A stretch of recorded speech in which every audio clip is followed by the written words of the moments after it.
world's a blur of motion, only speed survives. Pressure in the veins, time is breaking down. Take the line that twists away, no turning back now. Adrenaline, adrenaline, rushing in the bloodstream, can't contain. One chance, one line, overtake, redesign.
drift time.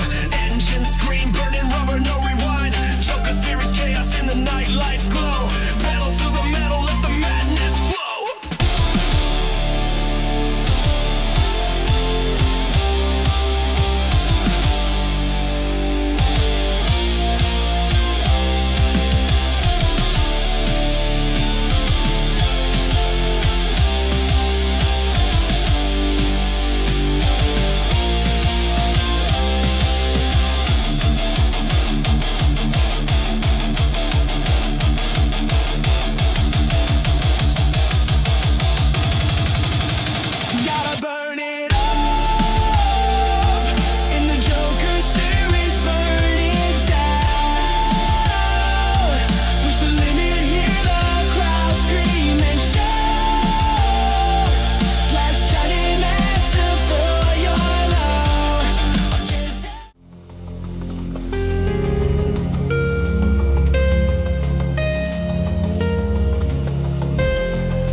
One twist, one trick, one path that breaks the map.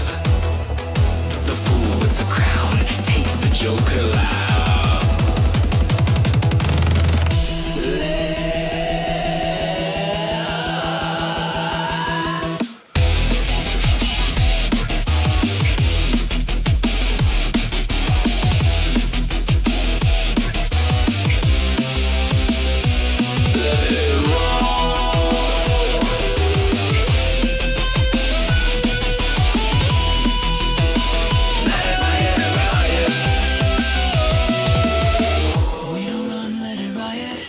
Don't run with the rules, we redraw the lines. Paint my wheels in chaos, cut time with knives. Split second grin with the sideways slide. Gesture in the mirror, madness in my drive. Tires scream, I hear him laughing. Mid-race flip, I'm stunning in action. All eyes watch as I roll and snap. They cut the track, I take the Joker lap. Joke's on you, round and round, no path is true. Let the jester lead.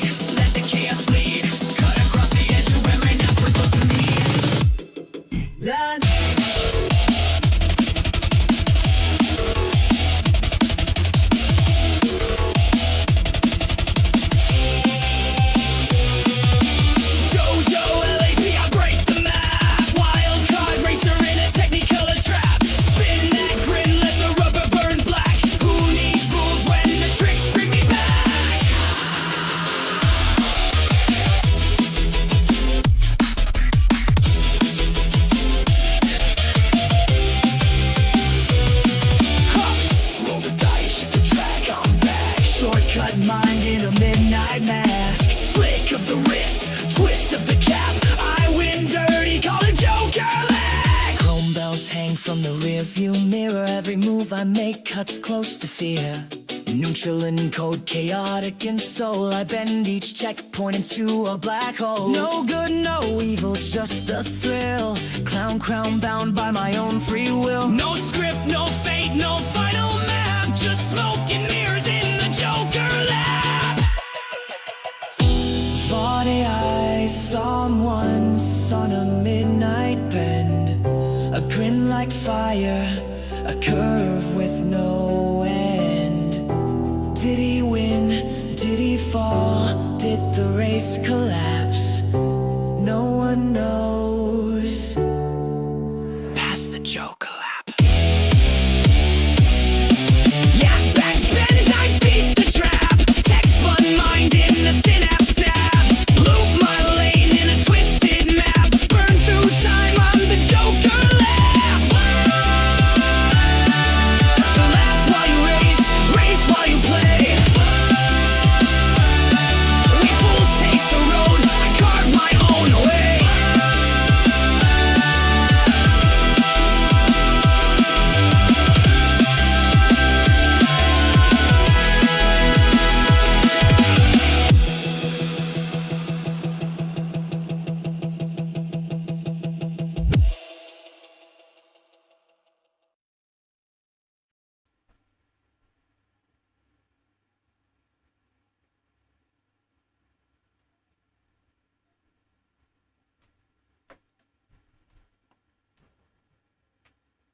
Hello, everybody, and welcome to the third installment of the Salamander Racing Joker series. We are here. We are going to have an awful fun time today. Let me go ahead and bring in our lead commentator for the day, somebody we all know. T-Case, how you doing today, buddy? Oh, doing good, doing good. Excited for another evening of Joker series excitement. How are you doing, sir? I am doing well. I'm anxious to get this underway. For those that are new around here, so what this is all about, the Joker series is all about incorporating a Joker lap into our race. It's outside the bounds of what Gran Turismo normally enforces or regulates. It's essentially just a little bit of extra track that you have to take for one lap of the race. There's because it's outside the bounds of the Gran Turismo rules, we have to we've made like a rules doc and all this stuff, so you got to read that to make sure you kind of understand what's going on and when you can take it and when you can't. One of the big ones that people need to make sure they understand is you can't take it on the opening lap, you can't take it on the final lap, and you can't take your Joker lap on an out lap. So, but any other lap throughout the race is fair game. And then there's additional strategy involved and all that kind of stuff. So that's really what this is all about. With that being said, we try to use road cars instead of the normal group cars and stuff like that. So we try to make it a bit different. Try to use some of the mechanics in the game that we don't normally get to use. Um, so before we get into everything, first I want to call out, as many of you probably all know, we had a loss in the community. Papa's wife Susan lost a health battle that she was dealing with. So, Papa's having to, find a way to move on from that. What we have up on the screen is a QR code for a GoFundMe that my friend TK's here set up. We've raised a significant amount of money for Papa already to help out with whatever expenses are needed. I'm sure the bills have stacked up with everything that's gone on. And we as a community have come together to want to help him out. He's been there for us. We want to be there for him. So if you have the means and if you have the ambition to do so, go ahead and scan the QR code. If you're able to contribute financially to Papa and his family, please do so. TKS, I don't know if there's anything else you wanted to add to that. Yeah, just on top of that, I mean, and I've had the privilege to talk to Papa about this. It's just how incredible it's been to see the community really, I mean, really show up. I mean, we're just under $7,000 in a little over a week's time. Um, I initially set this up while Susan was still fighting the health issues, um, and then quickly that changed, and she's no longer with us. But just seeing the community come together. If y'all got to see the NRL parade laps that we did, I mean, just beautiful to see everybody come together. And I've talked to Papa, and he has told me how much it's meant to him and his family, the support and the love that's been coming in. He feels it, he sees it. I'm sure several people have seen him in other people's chats. He's kind of getting back out there, not ready to come back and stream and get back at it yet, but he's definitely there and feels the community around us, and it's great to see. So thank you to everybody who has already helped, and even if you can't help financially, I mean, just go to his channel and like a video, leave a comment, something like that, just anything, just to show your love to an amazing man who also had an amazing wife there to support him. So just really grateful for everyone. Well said, TKs. Thank you for that.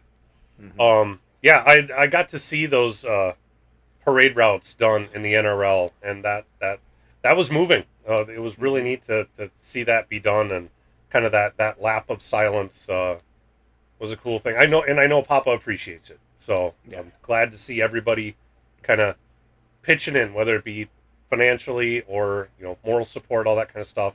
is great. So, with that said, let's get into the round that we're doing today. TKs, can you take us through what we got set up for the viewers? Sure can. So we have 20 laps here at Monza, no chicane. One of those 20 laps will need to be the Joker. And the Joker here at Monza, no chicane is the first chicane. Very tricky when you're set to go straight instead of going into the chicane. So one lap will need to be that Joker lap. We have 3 times tire wear. Racing mediums are required, but racing softs are also allowed. Fuel burn is at 1x, and refuel rate is 3 liters a second. We've got 3 cars that the drivers can use. We got the Ferrari F2 Berlinetta 2012. We have the Corvette C7 ZR1 2019, and the Aston Martin 177. Very, very powerful cars around here. A lot of fun to drive these front engine, rear wheel drive cars. You can get real drifty in some of these turns. Yeah, you're saying that. In doing a bunch of the testing, keeping the rear end underneath these things sometimes can be a little difficult. This track is a lot like what we did in the first event with Daytona. There's some high-speed muscle cars here. We are running racing tires, so that makes it a little bit better. But yeah, these are a fun set of drive. They're different from the group cars for sure. Yeah. So, all right. With that being said, let's get into what we think are the keys to this race. So the first one we've got is maintain momentum. Monza is a very momentum-based track. We've got 3 kind of straightaways or high-speed zones that the corner exit leading to them really has a high impact. You got to keep that momentum up because you can lose an awful lot of time on those straights if you don't. Yeah, and the second one we have here, and something that is very personal to me when I was doing practice, and even when I did a couple laps just before we got started, it's avoid the penalties. Track limits around here are brutal. There's track limits with the chicanes, cutting the corners. There's track limits running too wide, coming out of Lesmo 1 and 2. And the penalties can add up, and the penalty line is on one of those 3 straights you were talking about. So avoiding the penalties will also help you maintain that momentum. And then key number 3 to this one is, again, having to do with those straightaways. It's use the slipstream. Definitely tucking in behind another car on those straightaways. There is quite a bit of extra speed to be gotten in some of these cars if you're drafting behind some others. So making sure to find a way to take advantage of that will certainly help with your lap times. It might help with your finishing position. Indeed. All right. So, with that being said, I think somebody had said, TK, you were a little soft. I'm going to increase your volume a little bit. Perfect. On the host screen here and see if that helps us out. But yeah, with that being said, it's a matter of how is this race going to go? I know darn well we've got NRL, we've got the GTS World Series going on. Hoping to get some more drivers in here. Right now, we've got the lobby open, letting people get some practice laps in before we get this race underway. We currently only have 2 drivers so far. I'd like to get some more before we actually kick this off. So I think we'll just kind of do some filler until we get some other people to show up for this one. But yeah, I saw in chat Stiggy had asked about if a pit stop was required, and no, it's not required as long as you're using the mediums. But in my practice, good luck making those mediums last 20 laps. You'd be hard pressed to do that, and you probably need a little bit of fuel in there as well. Yeah, I've tried to design these so I don't think in a lobby you can make a pit stop required. But I've done the settings in such a way that you would be really hard pressed to do it as a no stopper. I as we had mentioned, racing mediums are required. Racing softs are allowed. So for those of you that have gotten some practice in, to determine whether or not you can get 1 or 2 stints of softs in, that's something that you guys will have to figure out as we go. Yeah, and the softs were a good bit quicker. I was surprised. I thought there would be a smaller margin between the two, but the softs were a good bit quicker, but they definitely ran out quicker as well. So it'll be interesting, especially with these. I mean, these cars are monsters, right? Like they have so much power. Go into the rear wheels. It's so easy to burn up the tires, especially your left rear tire. That one, at least for me, was getting destroyed because this track is pretty much all right-handers except for the couple little kinks in the chicane. So you're putting pressure on the left side, and then with it being rear-wheel drive, I mean, I don't think I took a single turn without the back end stepping out a little bit. I felt like Jeremy Clarkson in Top Gear, just wagging it around, having a good time. Yeah. I mean, I tended to have in my practice more trouble with braking. It seems to be like without a brake balance controller, some of these cars, if you're not braking in a straight line or you're not braking enough, the front tires have enough grab that the rears just kind of come loose on you. So once you can figure out what speed each corner is at and you can manage it, that certainly helps. But it takes a little time to get that figured out. And in regards to like the tire wear, we've got that turn 1 where these cars are hauling at 200 miles an hour when you get into that first turn 1, and you have to brake a little bit, but you're still going awfully fast around there, and that will shred your tire. And Parabolica is kind of the same way. I mean, you're carrying a lot of speed through Parabolica, and then Lesmo 1 and Lesmo 2 kind of goes back to one of those keys of the race, really trying to maintain the momentum through there, especially Lesmo 2, because you're getting onto a straightaway. It's really important.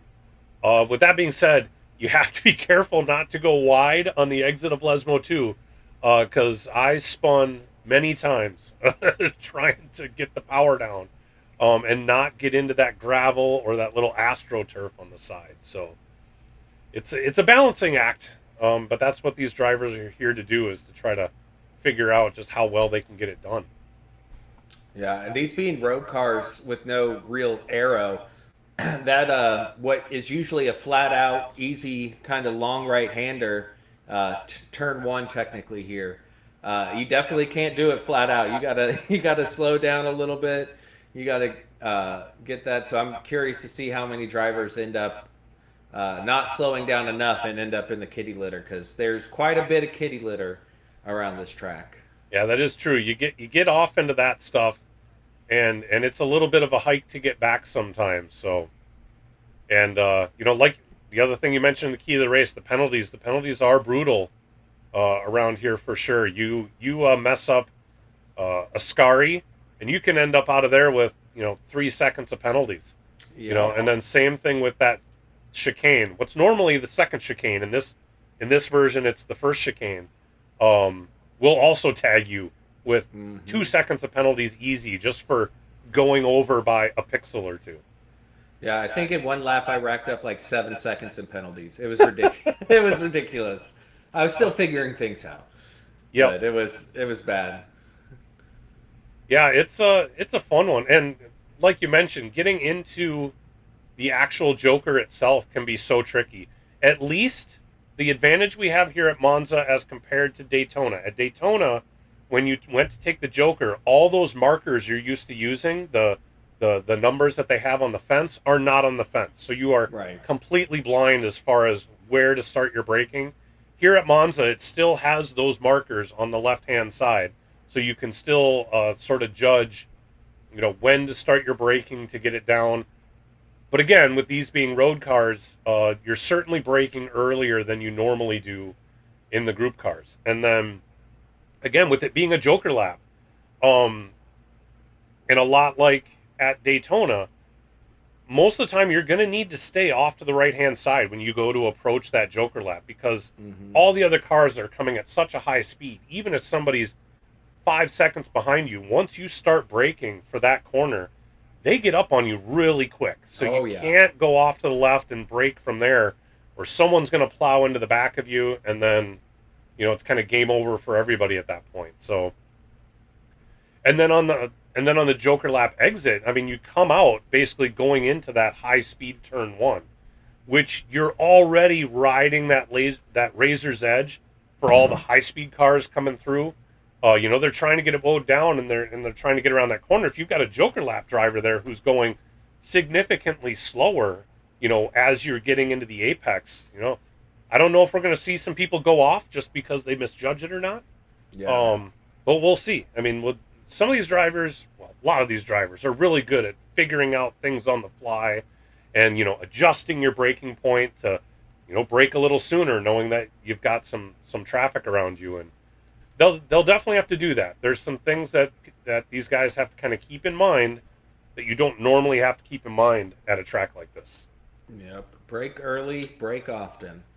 It is. That was one of the other things I was struggling with, like you're saying, is picking out that braking point and realizing it is way further back than what we're used to in say daily races in a Group 3 car, and getting that figured out, as well as managing that tire wear. Right. They definitely will have their work cut out for them. I do see here in chat we got I believe Josh Moment is coming soon, so that's good to see. Awesome.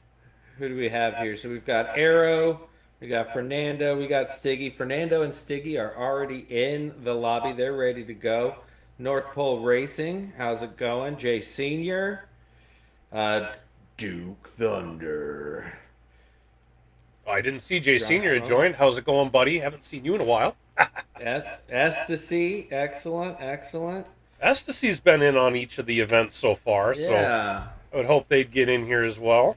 I want to say he's one of the ones that said yesterday that he had something going on and was going to try to make it a little bit later, because he was in lobbies with us as well. FSR 71 is also going to be coming soon. Ah, so Mr. Racing. We got some people in the works. That's good. Cool, the more, the merrier. Yeah, we've certainly seen the first split always tends to be a little lean, and then people kind of trickle in after that. So we're just going to kind of kill a little more time as people get in. TKS, I wanted to ask you, on the Monza logo up there, I always found it weird. It's like they've got the track, and then they've got this other circle thing that isn't anywhere. Yeah. And I was doing some research on Monza to find out that was an old, like, large oval track. Like almost like a mini like special stage Route X is really what it looked like. And it's an old version of the track that I think they they opened it up and then shut it down within just a couple of years. But it's like a really high banked oval on each side, and you can see parts of it in the game. They have it rendered in the game in certain spots, but you really have to kind of stop and look for it. But it's there. Had you ever read up on that? I was watching like a video on it. It was really kind of cool, the history. Yeah, they typically. So when I watch a good amount of F1, and they typically make that part of the Monza weekend where they talk about it, or they'll do take two of the drivers out there and do an interview, and they're standing like this because it is banked more than any NASCAR track is, any of the super speedways. Even more so than Daytona. Yeah, I believe wow. so. It is. It's crazy how steep it is. And they used to. I mean, it was the reason they don't use it is it's so incredibly dangerous. Like the speed that these cars, people died every. Well, I mean that was pretty much every race back in the day, but it was a very dangerous one. And now it's like there's grass growing up in between the concrete segments and stuff. But it's really cool, and it's interesting to see how that worked. And I like that they keep it as part of the logo and everything. I think that's a neat bit of history there. Yeah, that is really neat. I mean, in the stuff that I was reading and watching on it, it sounded like they would open it up, and then within 2 years they'd have 2 or 3 people would die. And I think there was one of them where the car went off the track and took out a bunch of spectators too. It was but I mean, back in the day, safety was not as paramount. I'm sure if somebody yeah. wanted to sink the money into it, they could probably make it safer and actually be able to run it. But something like F1, I would imagine the G-forces you would get, something like that would be Yeah. unreal. Your insides would come out your butt going around one of those corners. I thought I had heard years ago that it was either F1 or IndyCar, or one of them was racing at, I think it was Texas, and they were having problems where the drivers were complaining that they were either blacking out or getting really close to blacking out because of the G-forces around that particular track. I think it was Texas. And it was like, That's man. interesting. Yeah, like when you see people ride along with a fighter pilot and they Right. just keep blacking out and there's nothing they can do about it. Yep. It's like, yep. Yeah, that's wild. I would totally see that at the Monza high bank as well, but they'd have to do it in slower cars. I guess is what I'm getting at. Can't do the crazy high downforce cars. It's amazing how much downforce actually works, and you look at it and you're like, well, it's just some stuff around the front and the side, but it's like, no, the bottom of these cars are super smooth and have little grooves cut out of them to allow the air to pass through at a quicker rate, and it's wild, the technology. Essentially, they're just reverse airplanes. An airplane's wing is designed to give you lift, and then these cars with the high downforce are designed to do the same thing, but flipped over and push you down. Yeah, Josh is saying in chat it was the kart races that were complaining of that, where the drivers were almost blacking out. So I was close. Oh, wow. That's crazy. Yeah.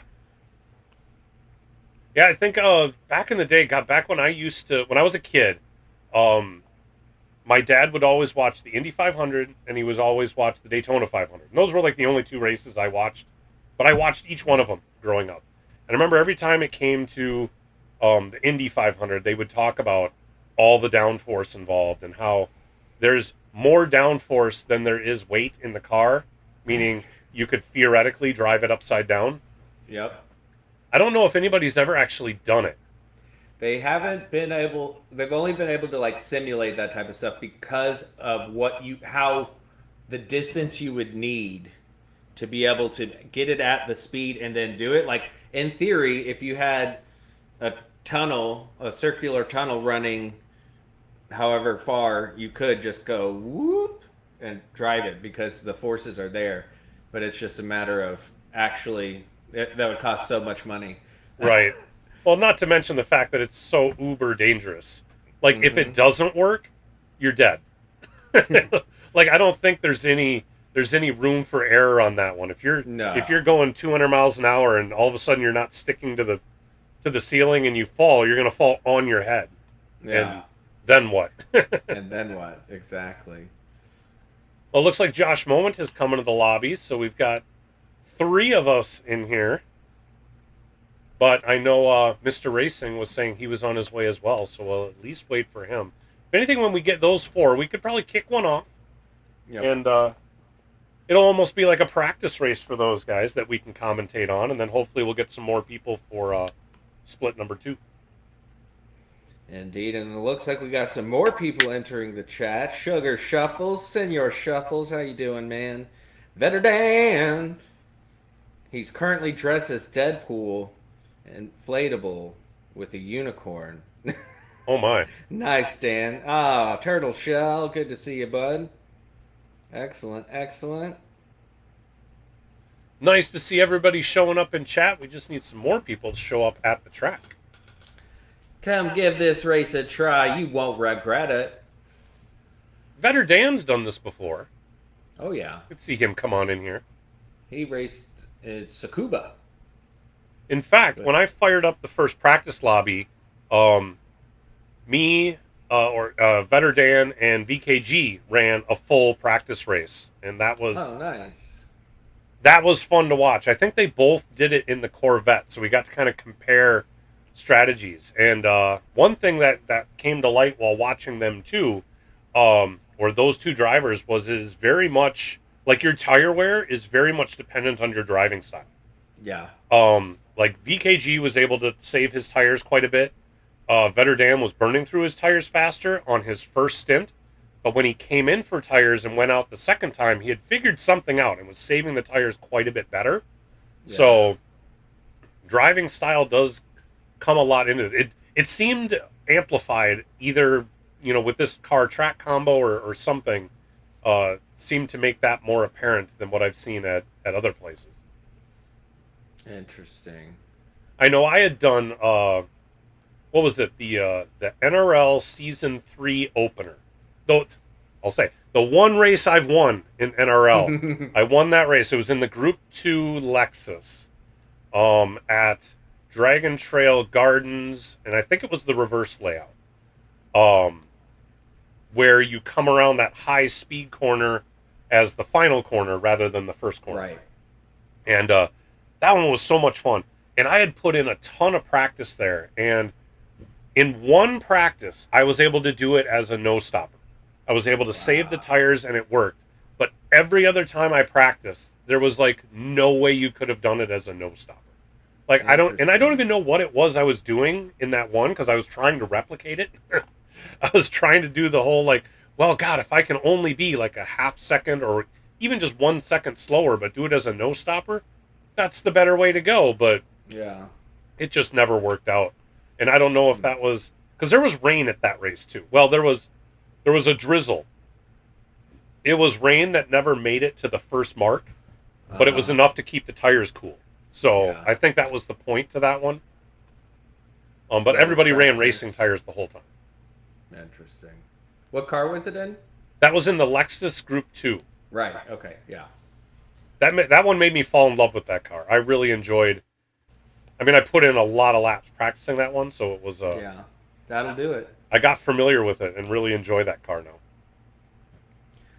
Yeah, all it takes is spending some time with a car. You can like pretty much any car. It might take a while, but you put enough laps in. Yeah, some are worse than others, for sure. Mm-hmm. Like last week in NRL in that Bulgari, I wonder if anybody's come to love that car yet. Yeah, good point. Good point. We used it in lobbies, and yeah, that was an interesting beast for sure. Something I had tuned in to the Saturday races for NRL, but I wasn't able to sit down and watch them. I had the kids and we had stuff going on that day. But I had it up in the background, and I didn't get a chance to actually watch the Roadster at Spa. I'm curious to know, how did that go, because I was wondering, every time I've ever driven that car, it feels so undrivable. Yeah, it was a good race. It was a really good race, and it never really got super wet either. It kind of just started drying out, and then the sun came out at the end. So it was one of those more of a rain teaser. Gotcha. It was a good race. They to see, you could tell how much work they had put in to do it, and there was a lot of position changes, so a dash of chaos. NRL tends to have that, a little bit of a dash of chaos. We get a little bit of that here in the Joker series too. Every now and then, it's like, what is happening? Yeah, but, like at Tsukuba last month, I mean, it seemed like there was one lap where, Vetterdam spun. It was all the people up ahead, not me, because I was way in the back. But it was like everybody ended up spinning, and they're low powered cars. They're not anything crazy, and you just start pushing them once you find the limit and go past it. Right. Well, and we've talked about that. Making slow cars go fast can be fun. You find the limit of those things. And what was it? I was doing the time trial with the new Miata Roadster. Oh, that thing's great. And having it at, what is it? Is it Deep Forest or is it? Deep Forest, yeah. It is Deep Forest. I remember you're going around some corners, and I'm like, why am I losing the rear end of this car? Right. It doesn't have enough power for me to lose the rear end, but sure enough. Yeah. In third gear on turn 1. Yep. If you get on it too hard, it's going around. That's probably my new favorite car in the game. I love that there's no stats about it. It's all blank. Yeah. I noticed that. That one's So you weird. don't know what's going on, but it drives so good. We used it for lobbies one night, and we had so much fun. It was such a good car to drive. And I don't usually do the time trials. I've done that time trial on both accounts. But it was Okay. a good time trial. Yep, I've done it in both. I think I've got gold in just one. No, I've got gold in both of my accounts. But the Autopolis one that's also out there, I've got gold on my main. I haven't quite got gold on my alt yet. But I tried doing it in that Lexus group too because I'm fond of That's that what one. yeah. But I did notice that there's a pretty good mix up at the top of the leaderboard in that particular time trial as well. So it wasn't like there was a runaway car. There's some Lexuses up there. So, but I should give something else a try just to see if maybe it'll The it'll NSX speak is to me. supposed to be good, right? I think the Honda Yeah. NSX. Yep. The NSX is one I also really liked. We had that back when I used to do dailies months ago. I think they had the NSX at Tsukuba, or not Tsukuba, Suzuka, Uh-huh. and that was a fun one. I was gonna say that. Trying to get spoon right is a challenge, but Yeah, I don't know what it I- is. For me and spoon don't get along. that's fair. That's fair. I am the same way. The rest of I that am track the I same figured way. out, but spoon is another animal. And I will say, Suzuka does have a Joker lap option, so that one is coming up on the schedule eventually. I don't remember Nice. when, but it is. I've got the schedule worked out. I've got it worked out for like the whole next year. I just need to figure out what cars are going to be at each track. That's the part I don't know, but I know Yeah. when. I know when I'm going to be doing each track. I'm not going to reveal that ahead of time. We're going to continue to do that at the end of each of these broadcasts. But Yeah, I'm excited to find out the next one. I forget what track it was yesterday. It was a Race Mr. Casual one, and he ran the Joker on the final lap and still won the race. I was like, wow, nicely done, sir. you're not supposed to do that. Not supposed to No. run the Joker lap on the final lap. No, not in the Joker series. Don't do it. That's a no. Oh, gotcha. No, I was like, wait a minute, I don't remember that. No, this was one of our races last night.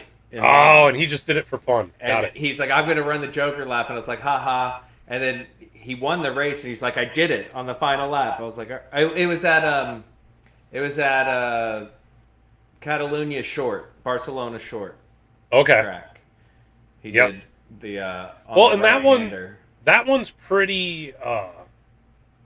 You don't lose a lot of time on that No, one. Yeah. Because there isn't quite the heavy braking zone. So.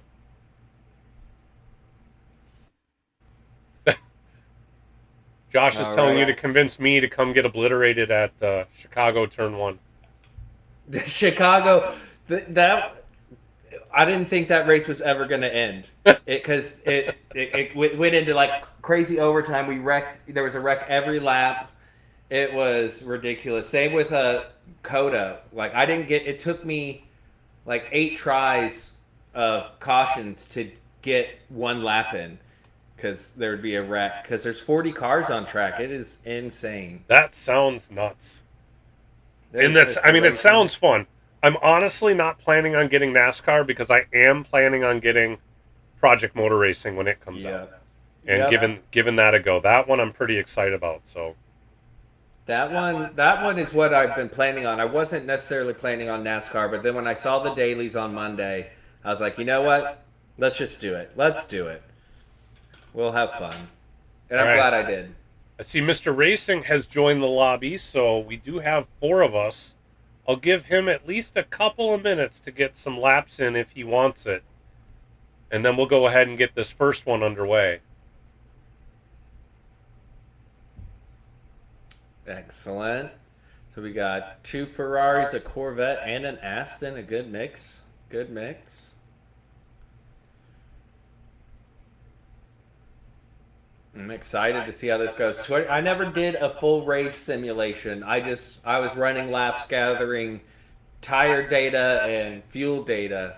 But I'm curious to see what they're able to do here.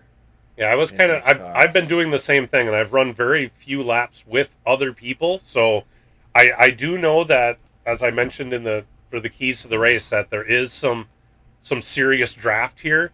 I'll be anxious to see, as we have more cars on the track, just how much, how far we get into the top speed of some of these cars with the slipstream going on. So, but I love seeing that we've got all three of the car options in here: the 177, the Corvette, and the F12. Yeah, and the 177 is a hard one to get. You gotta have an invitation for that. Yep. Oh, and we have a fifth person joining. There we go. Who's it going to be? Rando Calarusi and Roxanne Wolf. Roxanne Wolf. Jay Steen, cool cat right there. Cool. Welcome, welcome. I see Moose in the chat. Hey, Moose, buddy.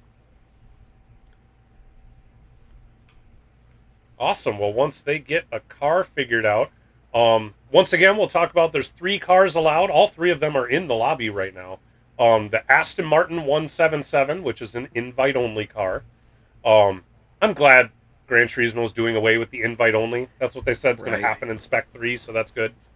But the Ferrari F12 Berlinetta from 2012 and the Corvette C7 ZR1 from 2019. Those are our 3 options for this race. It looks like Roxanne Wolf chose the Ferrari. So we'll have 3 Ferraris in this one, a Corvette, and the Aston Martin. So let me tell these guys they've got 1 minute. 1 minute. And then we will get qualifying underway.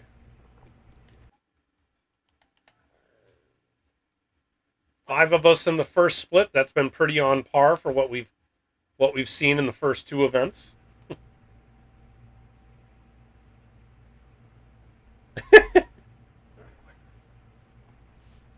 Moose says you are a work of art, my friend. Well, thank you, Moose. I mean, I try. I mean, Toon does talk up my beauty quite a bit in the NRL broadcast and PHG broadcast, so I have to live up to the hype. There we go. All right, well, let's get this thing going. We're going to start qualifying. We got a 5-minute qualifier here, and then we will get the race underway. So, woohoo! Get that going. We'll get the cameras moved around, and then we will switch over. Switch over.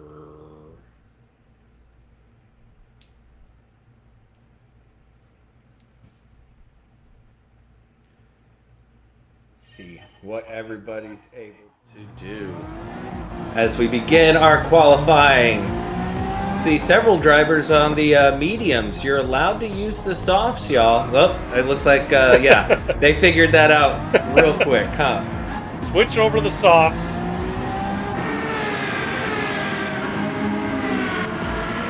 Here we go. We got leading here. Game says it's Josh Moment, but it's not. Actually Roxanne Wolf. And we see Mr. Racing go off in there a little bit, trying to carry too much speed. Josh Moment coming around, clearing the way, going into the first chicane.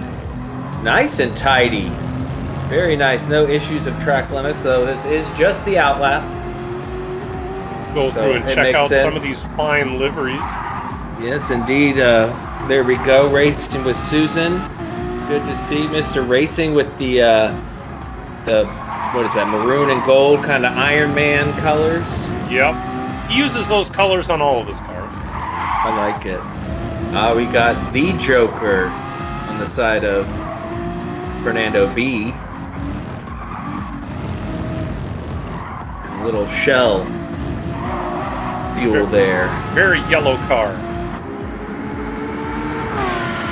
Let's see, we got Fernando leading the way here. I think he was the only one to actually come out on the racing softs. And, ooh, gets it very sideways and parabolic.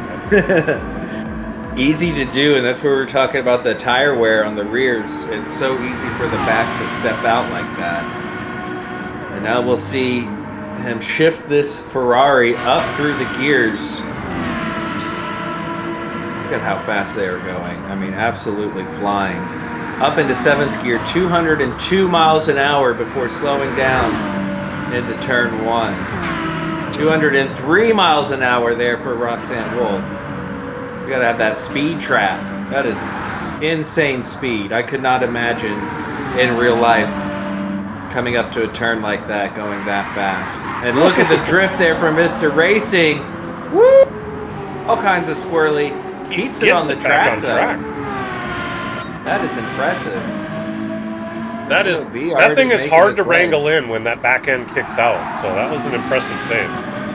Yeah, especially with the gravel and everything. It's one thing to keep it together on the track. It's another thing when you start going off-road there. Fernando moving quite nicely. It looks like he's maintained that big gap to Roxanne Wolf. So I'm thinking this is going to be a pretty solid lap. Now this is a tricky one I've found. Getting that car rotated, exiting the chicane right there. Really easy to run wide. Roxanne Wolf able to keep it on track as well. Josh Moment just behind. Josh Moment probably going to get a little slipstream there from Roxanne Wolf, which will definitely be to its benefit.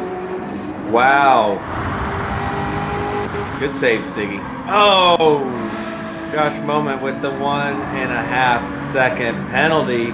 Fernando B across the line, a 138.7 to start us off. Roxanne Wolf taking pole with a 137.8. Almost a full second ahead of Fernando. Very nicely done. Now, unfortunately, Josh, with that penalty, that is going to hurt both this lap and the next. Well, it's going to negate this lap, and it's really going to hurt the next lap. So, yeah. I think, yeah. I mean, so his qualifying time is not going to be an ideal time, unfortunately, because this is going to be the last lap for most of these drivers. There's only a minute left in qualifying. And it takes a little over a minute and a half to get around this track. Well, if there's one thing I know about Josh Moment, is he has no problem working his way up through the field. He tends to start in the back of my lobbies because we do reverse orders from the previous race. And he still finds his way up to the front of the pack. So with only 4 other cars on track, I suspect he will make up that time, no problem. Mr. Racing with the 2.5 seconds in penalties. That is going to slow down this. Luckily, he got a fast lap in on the previous one. Or a hot lap, I should say. Roxanne Wolf, I just saw, is on a flyer, went purple, so they're looking to improve their time as they finish this lap. And they might get another one in. No, they're running out of time. So this will be the final lap here. See if Fernando improves. Across the line, and he does, ever so slightly. Roxanne improves almost 0.4 of a second. Stiggy, what you gonna do? Josh logged a 140.263. And Stiggy, 140.878. All right. Well, there we go. And that is the softs, and you can already see 3 laps. Look at that tire wear. Stiggy's front left is already showing some hurt. So in my experience in the Ferrari, my rear was hurt. Yeah, and you can see that on Fernando. Was hurting a good bit worse. I just noticed Roxanne did his qualifying on racing mediums. I was going to say the time should be a little bit faster, but that is very impressive from Roxanne. I was looking at the tire wear, and it's like, oh, they barely use their tires at all. Because they're on mediums. Mediums. That makes sense. But you can see the difference between Fernando's and Stiggy's. Like, Stiggy saved the rear tires quite a bit, but ate up that front tire more. And same thing with Josh with the 177.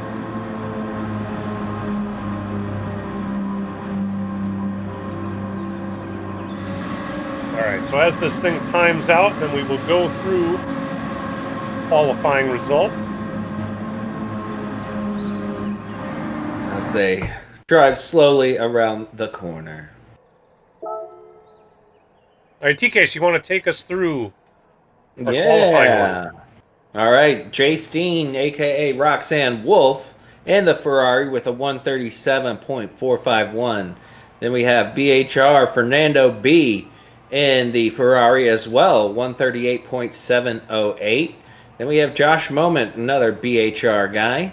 They're in the 177 with a 140.263, followed by PHG Stiggy in the Corvette with a 140.878.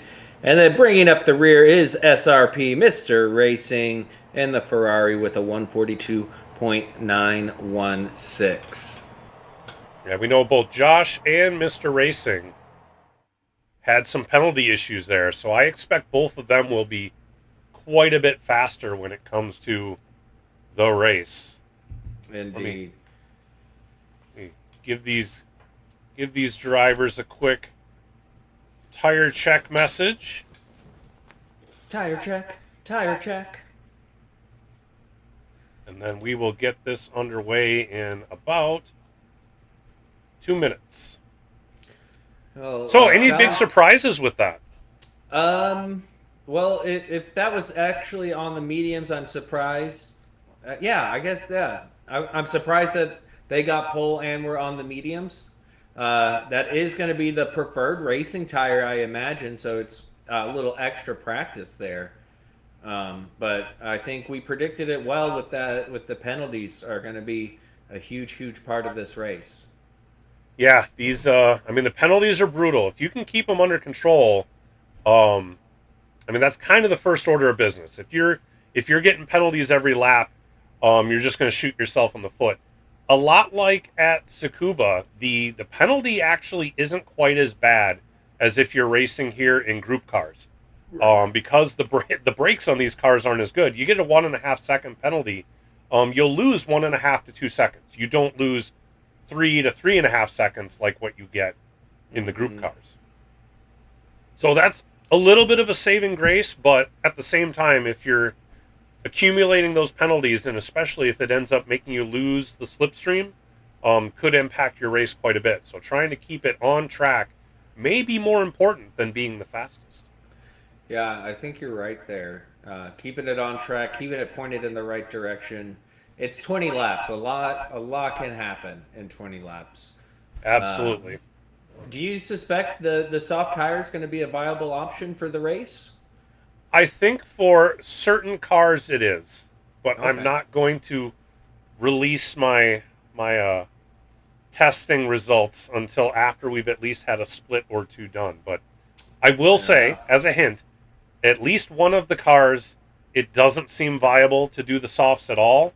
And in at least one of the other cars, it definitely is an option. So we'll see if either of these guys figure it out. Yeah, it should be interesting. So These real cars quick do before have we it, start, yeah.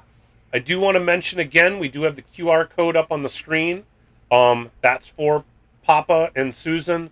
With the loss that we had of Susan, if anybody is looking to donate financially to help them out, we have the QR code up there for you. We're going to keep that up there throughout the broadcast today if anybody's willing to help.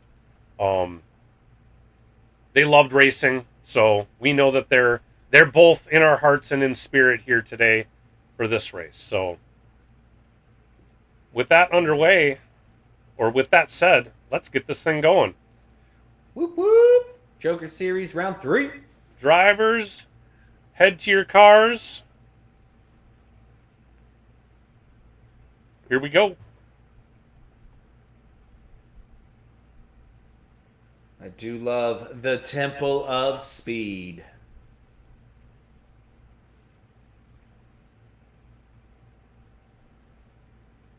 And I would imagine with 3 Ferraris on the grid, the Tifosi would be out big time, ready to cheer on their hometown favorites.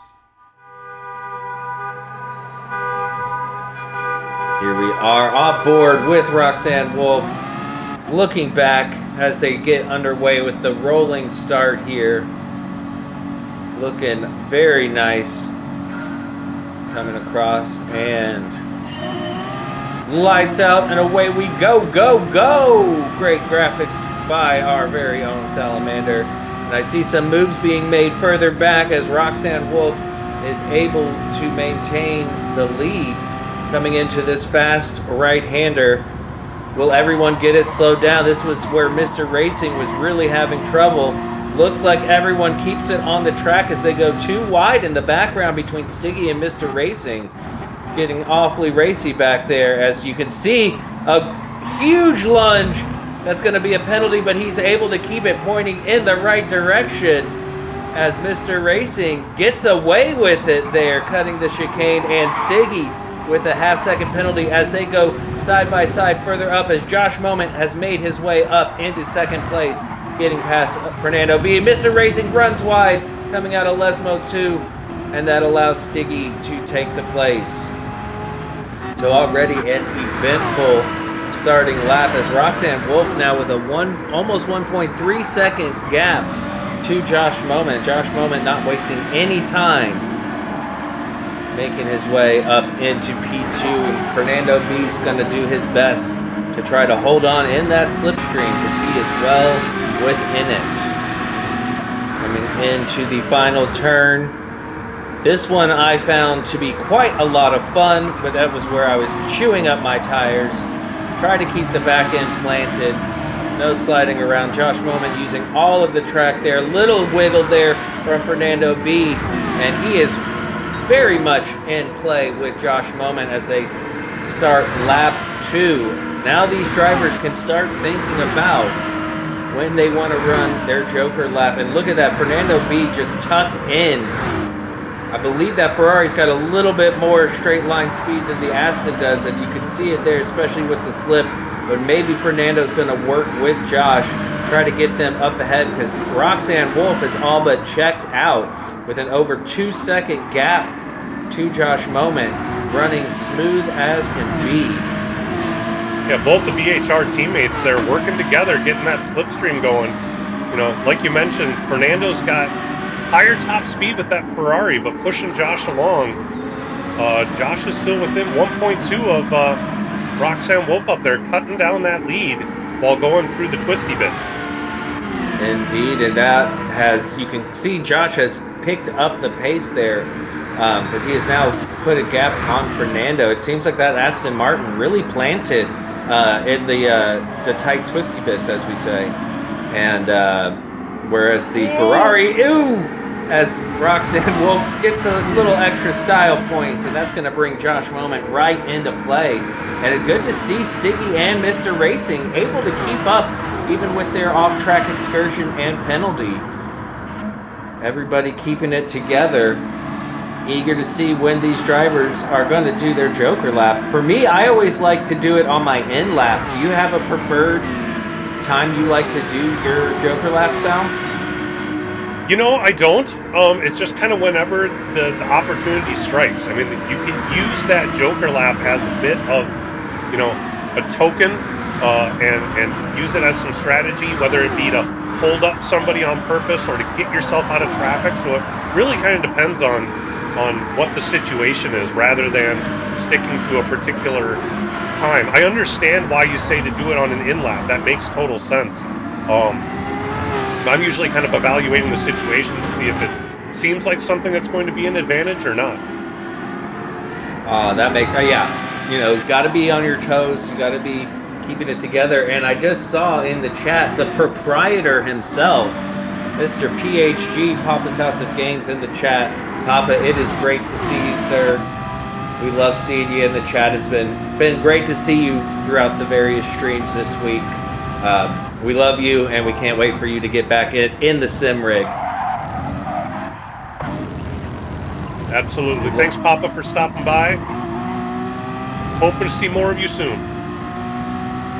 Roxanne Wolf really able to maintain the lead, keeping Josh Moment at bay at the moment. See what I did there? I do see what you did there. Coming in to Parabolica. Keeping it nice and clean. I mean, my back end stepped out everywhere. Like, I was just drifting like crazy. But Roxanne Wolf, very planted player. You know, this is looking a bit like a TK Slobby. All these people are people who are there every week racing with us. So all these drivers have quite a bit of experience racing with each other. I know Roxanne hasn't participated in the PHG or NRL stuff, but they definitely show up. They're a daily race A connoisseur, if you will.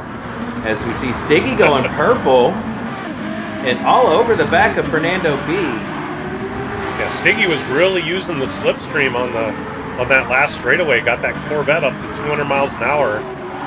Normally in the testing, the Corvette can't break that 200 mark on its own, but it is faster in the corners. So getting that slipstream on the straight could make the Corvette, you know, able to keep up with the Ferrari. I would imagine so. Looks like Mr. Racing did fall off a bit there in the background, so out of the slipstream, but does have the Ferrari with the higher power. Roxanne Wolf still maintaining a really solid gap. We're at the end of lap 4 of 20. 420! And BHR Josh Moment just kind of settling in. Keeping himself comfortable, patiently waiting as he likes to do. We'll see, he was about 2 seconds back going into Parabolica. It's like coming out of it, it's closing that gap a little bit, but then we see as the Ferrari is able to just start pulling away. And what Josh needs is a buddy. Yeah, he needs Fernando to be able to catch up and push him along and work together to run Roxanne Wolf down. Indeed, indeed. And I see C-Dubs hopped into the chat. Welcome, C-Dubs. Thank you for joining us. Fernando B moving. I love the way that Ferrari looks. I know it's not your traditional Ferrari, but man, is it good looking. It is. It's funny when I was doing the liveries on these cars, when you have the same livery on the Corvette and the Ferrari, they look eerily similar. Right? It's hard to separate them. At least from the front. From the rear end, they look totally different. But looking at them from the front, they have that same sleek, kind of sexy look to them. Yep. Yeah, the back of the I was about to say the back of the Stiggy. The back of the Corvette is definitely more boxy. And the back of the Ferrari, when we were chatting before, and we just had I had it up on my screen, I kept mistaking it for the 4C. The back of the Ferrari. I was like, why are people in the 4C? As we see Mr. Racing, a little less racing and a little more drifting, I see. Good on him to keep it on the track. Oh, man. Got a little bit dirty tires. Careful with the green stuff. And, tragedy. Off on the Scary. Unfortunate. Head down, Mr. Racing. It is a long race. As we see Roxanne Wolf maintaining. Look at that, 3 seconds. Oh my goodness, almost 4 seconds now to Josh Moment. So Roxanne, slow and steady, or fast and steady, is winning the race. As Stiggy is taking the Joker lap. And around he goes. It is interesting to do, knocking those cones out of the way. And that, you know what? I like that strategy of Stiggy. He had the penalty, and he thought, you know what? Might as well get this over with. I'm on a slow lap anyways. I was wondering, with Mr. Racing was quite a ways back. I wasn't sure if maybe he took his Joker lap and we just missed it, or if, or no, he's taking his Joker lap now. Yeah. After that abysmal lap, might as well get the Joker lap. So 2 drivers now have their Joker lap out of the way. Now it's just head down and race. Roxanne Wolf, BHR Josh Moment, and BHR Fernando B still needing to take their Joker lap. And Fernando B doing a good job hanging on to Josh. Josh I believe Josh and Roxanne Wolf are both on pad. Fernando's on a wheel. It's always interesting to see the advantages, and I do feel Fernando getting the style points. Let's go. He's got his turn signal on. Is that on purpose? Oh, Josh Moment goes ahead and goes into the pits. Very interesting from Josh there. He is in the Aston Martin. We got the turn signal on. He is hard on the brakes. Is he going to get it slowed down? Yes, he does. Oh! He hits a cone and goes flying. Hits another cone, goes flying. I love Gran Turismo physics. Look at those cones flying everywhere. He's like, get out of here, cone. I'm taking my Joker lap. Josh Moment came out of the pits, and he is on a fresh set of mediums. So interesting for him to pit so early. I wasn't expecting that, but I guess he felt like that was the right play. Do you think maybe he's going for a medium soft? Or do you think he's going to try to make these mediums go the remaining 13 laps? I would think he's got to be going on a medium soft strategy. Oh, Fernando. What happened to Fernando there? He lost a lot of time. A lot of time. He did take his Joker lap, which would have slowed him down, but not that much. Let's see if we can see. So he comes out of the chicane, coming into Lesmo 1. Does he just get in too deep? Yeah, he's getting real drifty. You can see the left rear tires just lighting up there. He's going to need to come in and get some fresh tires. That allows Stiggy up into P2. Very nicely done. Josh Moment not too far behind. Yeah, so Stiggy is going to be able to finish this 7th lap. Still has some wear left on those racing mediums. I'll be anxious to see if there's people that are going to try to run them all the way down, or if Josh is one of those where it's like, hey, once it gets, 2/3 of the way down, it's like, just can't drive it. Yeah, and Roxanne Wolf just took the Joker lap. So Roxanne has got the Joker taken care of. They just finished that and are now still with a very commanding lead. We see Fernando B going into the pit. So Fernando and Josh have both pitted. And everyone has now... No, has Josh taken the Joker lap yet? He is not, correct? I don't know if Josh has. Everyone else has. Except for Josh, I believe. Unless we missed it. See, I mean, the battle is on between Stiggy and Josh. Josh getting a much better exit there. Gonna dive up the inside into Lesmo 1 and gets it done before they get to the corner. Runs a little wide. Oh, and he's off the track. That allows Stiggy back ahead. Josh is able to keep it on track. Well done. It's gonna have a little bit dirty tires. Taking it easy through Lesmo 2 and getting back on the throttle. Good save by Josh. Thought he had the move done. Waited for Stiggy to hold on and fight back. I didn't see if there was any contact there or if it was just that he overdrove the corner. I think he overdrove the corner. Being on the inside there, that's a late apex corner. When you're on the inside, you end up getting an earlier apex, which just kind of pushes you out wide and allowing Stiggy to kind of get the switch back there on him. We are on lap 9 of 20, almost at that halfway mark. We've seen 2 pit stops. We've seen 4 Joker laps. Let's see, Roxanne's really been able to manage those tires. 8 laps in, only halfway down on the left rear medium. Yeah, unlike Stiggy, whose front left is destroyed. It's interesting how bad the front wear is on the Corvette compared to the Ferrari. The Ferrari, it's the opposite.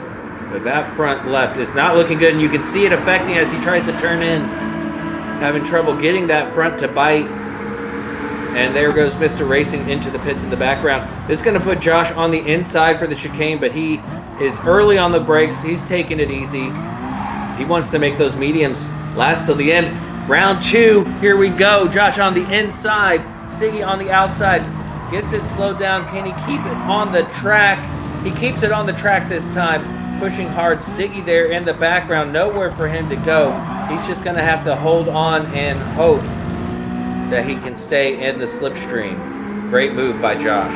Stiggy got a better exit out of Lesmo 1, but just couldn't. There's not enough space between Lesmo 1 and Lesmo 2 to get around unless you really push it with an inside move. Thankfully, we didn't see them get together at all. Absolutely. And that curb on the inside of Lesmo 2 can upset the car quite a bit. So trying to go up the inside of somebody there is a bit dangerous. But I imagine Stiggy's going to come in and get off those tires because there's just no grip. This right-hander right here is going to be very challenging because that's where you really rely on that front left tire. And oh my goodness, you can see the washout as he fights with the steering, and he decides to stay out for yet another lap. Yeah, well, this being lap 10, this will be halfway. So if he can make a 10th lap work, he could do it as a one-stopper, whereas Josh appears to be on a two-stop strategy. When Josh taking the Joker lap. Woo! There we go. That answered our question. Had Josh taken it? No, he had not. Now he has Joker lap check. That is all drivers having taken the Joker. And with all of that, Roxanne Wolf, still with a 23-second lead, has yet to pit. Could see them coming into pit, or could see them extending this stint and potentially go on to the softs. Yeah, if you can get yourself up to where you can get like 14 laps out of a tire, out of the mediums, typically the softs last about half as long. So if you get 14 or maybe even 13 on the mediums, you can potentially squeeze out 7 on the softs with a lighter fuel load. Yeah, for sure. In my test, if I was in this race, I was only able to get about eight laps max on the mediums in the Ferrari before I felt like I needed to come in. So my initial strategy was going to be 8-8-4, 2 stints of 8 on the mediums and then 4 on the softs. That's what I was thinking, and that's kind of what I think Josh is doing, and potentially Fernando, because Fernando came in just after him. But Stiggy and Roxanne both having not pitted yet, and there we go, as we suspected. Stiggy getting off those mediums. Ooh, that is some serious tire wear. Going to be interesting there at the end. Fernando B, tires looking great, currently in P4. Gonna get put up into P3. Stiggy's only gonna have to take a splash of fuel. He's at 45%, and we're halfway there, so nice little 10% splash of fuel. Mr. Racing there, how many? 43 seconds back, over a minute off the lead as they had several mishaps in their first stint. But now they've got nice fresh tires, figuring it out. This first race, hopefully these drivers will want to do a second race, because this is a good experiment. If you're watching and you want to join, you're more than welcome. I did see Metal hopped into the lobby, so we'll get Metal in here for the next race as well. That's good to see. But Roxanne Wolf really putting on a clinic now with a 31-second lead over Josh Moment. It's going to take a miracle. Well, actually, no. It'll take a pit stop for Josh to catch back up. But I don't know that that's the thing. Josh Roxanne's the only one who hasn't pitted yet. So a lot of that lead will get eaten up when they come into the pits. But if Josh is on a 2-stop strategy, Roxanne's able to do this on 1 stop. Unless there's a major mistake. It's really going to be a battle for P2 and 3 at this point. Well, and that left rear is making me nervous, because that's getting to the point where it might step out unexpectedly. You know, they've been very, very controlled as they go purple right there. So very controlled. Josh Moment, his tires are looking good, but that front left, yeah, he might be needing to stop again. Yeah, because he came in, it looks like on lap 6. Yeah, it was early. It was. I was not expecting it, but yeah. So it looks like he's been able to manage the tires a lot better on this second stint. I mean, that front left is only not even halfway down yet. Yeah, and he's not battling as much either. He was doing a lot of battling there at the beginning. True. Being nice and smooth. Oh, and there's another penalty for Fernando B. I've got some peppers coming in the mail from Fernando. Ooh, I'm excited. He grows some hot chilies, and so I'm gonna, once they show up, I'll do a video of me trying his chilies. I'm excited. To go back to your tire wear analysis, that's one thing to keep in mind. We saw with the Corvette, it was very much the front left was what you were losing. Whereas in the Ferraris, we're seeing the left rear. Yep. And then it looks like in the Aston, we're also seeing the front left. With some of these cars being quite squirrely under braking, you know, having that tire wear on the front tire should be a little bit less of a problem. It does mean you have to go slower through a corner. You got to make sure you don't push wide, you know, on corner exit or something like that. But at least you don't have to worry about that snap, you know, under braking or that snap come around on acceleration either. So Yeah. you know, both of those cars might be a little bit easier to drive than the Ferrari, but as we talked about, the Ferrari has so much top end. It's got some legs. It's got some legs. That's for sure. I loved driving that Ferrari. I was surprised. I typically don't like the faster road cars because they're just crazy. But I felt like the Ferrari was manageable crazy. Like it was out of control, but you were still in control. Yeah, it really comes down to your driving style for sure.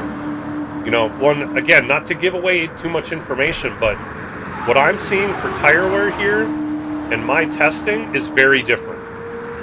So I don't know if my testing was off, or if they're driving them different, or if it's just that whole battling with other people wears your tire a lot worse.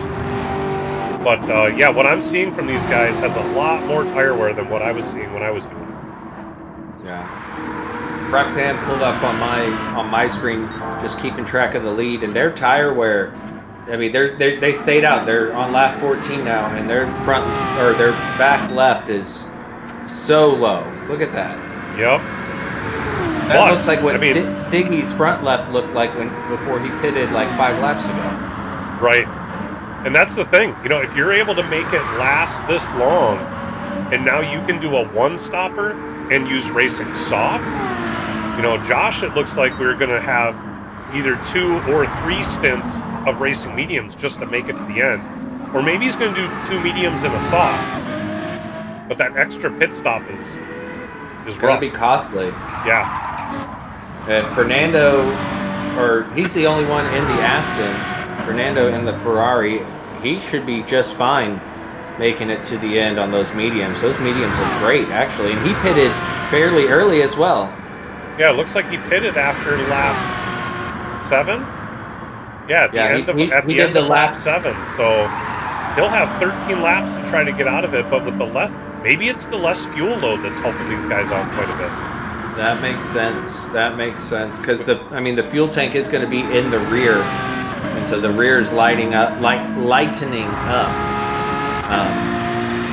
allowing there to be a little more play back there. I would imagine we will see Roxanne come in on this lap. See if that holds true. And then we'll see if they come out on softs. And they stay out. Not gonna come in. Yep. They're going to try to get 4 laps on those softs, because I think after 4 laps, the softs are going to be kaput. They have a comfortable enough lead. They can kind of ride it out. You know, again, treat this race as a test. You know, and if we get into a second split, more drivers, they've got some experience. I don't know that Josh is going to put it on softs if he pits this lap. No, he stays out. Based on the tire wear, I feel like he probably needs to do a medium stint unless he's going to try to push this 2 more laps. Yeah, the Aston Martin does have a lot of power, but it is the heaviest of the 3 cars. So seeing the additional tire wear on the 177 is not altogether unexpected. I do love the way that Aston looks, and I'm a big fan of since Lawrence Stroll took over the company, their dedication to the traditional British racing green and then the fluorescent green. I'm a big fan. It is a nice looking car. All 3 of these cars are really nice looking. I noticed in the chat, we did have Mr. Racing. He did have to duck out. It looks like he was complaining of having too much of an issue sliding, that he's going to make an adjustment. Hopefully we'll see him back for a second race. Interesting. Oh, look at that left rear. Yeah. Come on, there you go, in the pits. Forced to come in. I like that Gran Turismo adjusts for what if you're in a road car versus a group car, and they have the jack there that you drive over, and that jack pushes you up. The detail is so good. And we see that Roxanne does have 31% fuel left. No fuel, they just... With 5 laps to go, so yeah, they don't need to refuel. That was a quick pit stop. They're already out of the pits on the racing softs, and still with a great lead on Josh Moment. So this is in the bag. Roxanne would have to royally mess up to lose this one. That's me trying to put my commentator's curse on them. Sorry, well, we Jay. need to have them on camera for that to work. Don't mess up. Yeah, on the racing soft tires, we should see this fastest lap drop within the next couple laps here. Yeah, Josh is definitely going to have to come in. I think he's trying to stretch out this second stint in order to do softs for the last 4 laps. You know, having come in at lap 6, he's making 10 laps on this second stint. So I think he figured out something to help with the tire wear, which may change his strategy up for the second race. Yeah, I think so. And I'm curious if he'll try to use a different car. He typically sticks with one car, but, you know, sometimes you gotta change it up. I'm a big fan of changing it up. Even if it means I'm gonna lose. Fernando B, looking good on tires, looking good on fuel, sitting pretty in third. He's close enough that I think he might be able to get past Josh when Josh inevitably takes the pit stop. Stiggy a little ways back, tires looking good, fuel looking good. I think everybody can make it except for Josh. I think we'll see Josh come in now. Oh, he's going to stretch it one more lap. Oh, is that tire going to last for another lap? I so wish that Gran Turismo had blowouts. Agreed. Like you could run it and burst the tire. I think that would be... I think once it gets to like 10%, it could burst, or but if you take it all the way down, it would burst. Like, it's kind of a gamble. Yeah, he took that first fast corner much slower. He got it down to 142 through there. I think we were seeing drivers keep it in the mid 150s, even 160s going through that first corner. So he's trying to baby it, and probably going to put the hammer down for the last 3 laps on some softs. See if he can't maybe take that fastest lap, have something to brag about. Well, when he comes out, he may have either Fernando or Sticky to use for a little bit of extra speed, too. Indeed. Preferably Fernando, because he's in the Ferrari. Roxanne still looking good on tires. On their outlap. Or no, they're done with their outlap. They just demolished the fastest lap by almost a second. Imagine what their qualifying time would have been had they been on the softs. Right. Yeah, they just beat the qualifying time by over a second, I believe. Oh, yeah. By a second. And Josh coming in the pits. Yep. He does still have a sliver of tire. He made it. He made it last. He made it. Fernando up into P2. We look at that beautiful Aston Martin. And, Fernando's going to have a good gap on Josh there.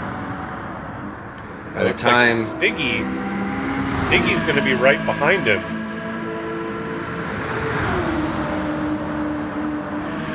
Oh, it looks like Josh picked up a penalty. Oh, pit road penalty. Track limits. Yeah, the pit line. It's such a long pit line coming out of those pits. Easy to do. I've done it. And he is on the softs. I think he's probably a little too far back to catch up to a Fernando, but this penalty is probably going to put him behind Stiggy, and can then use that to try to steal the fastest lap, maybe?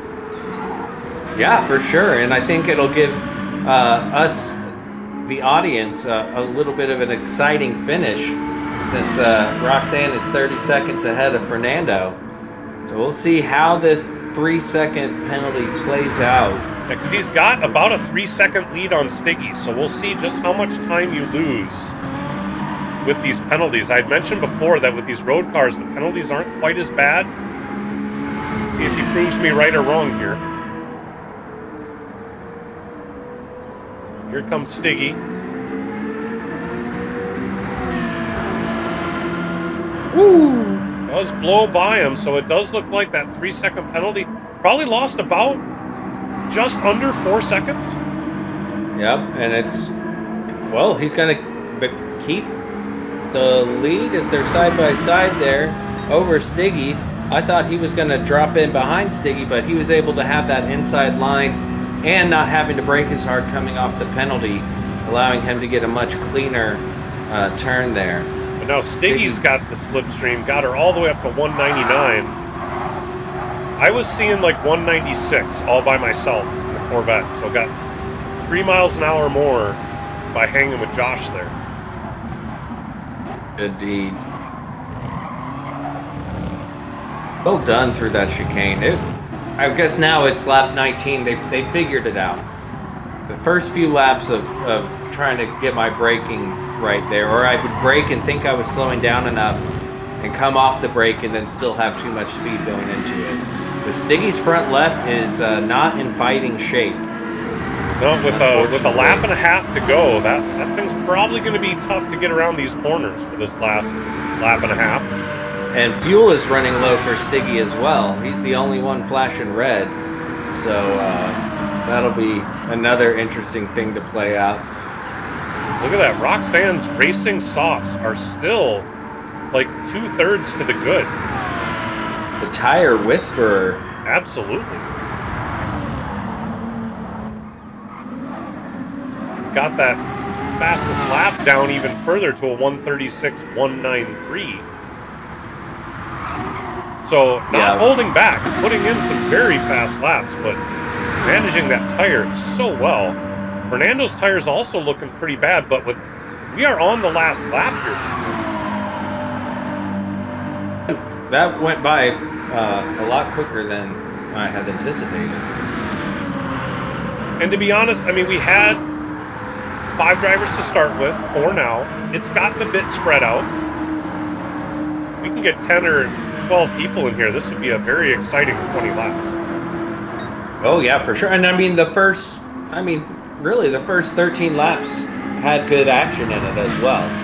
You know, now that everybody's done their stints and played their hand, you know, it's just a matter of finishing. But overall, really good action, really good, clean, and respectful driving, which, you know, we love to see as Roxanne Wolf comes around and wins the first split of Event 3 of the Joker Series. Fernando B pulling in a P2 if he can finish this. All he's got left is Parabolica. He's just got to make sure he doesn't get any oversteer That front, by getting on the throttle too quick. Yeah, the He rear does drift left. Woo! Keep it, Fernando. Gets He power won down. a race last night, so he was pretty pumped. It's not easy to win a Tuesday night race these days. Josh Moment coming around in P3. He did start 5th, so fourth. Solid race there from Josh. Stiggy across the line, not too far behind. And that is it. I did see Metal. Oh, Metal has left the room. Metal, if you're watching, come back. Pole position, clean race, and victory. Well done, Roxanne Wolf. Save the replay. Don't forget. Let's do that first. I've started doing that. It's like, save the replay before you do anything. All right, so our results of Split 1 tonight. Roxanne Wolf with a runaway victory in the Ferrari F12. Coming in second place, we got BHR Fernando Button, also in the Ferrari. In third, we got Josh Moment doing the two-stop strategy in the Aston Martin 177. In P4, we got PHG Stiggy in the Corvette C7. Then Mr. Racing, we had a DNF in P5. Sounds like he is going to work on some sliding issues, and we hope to see him back.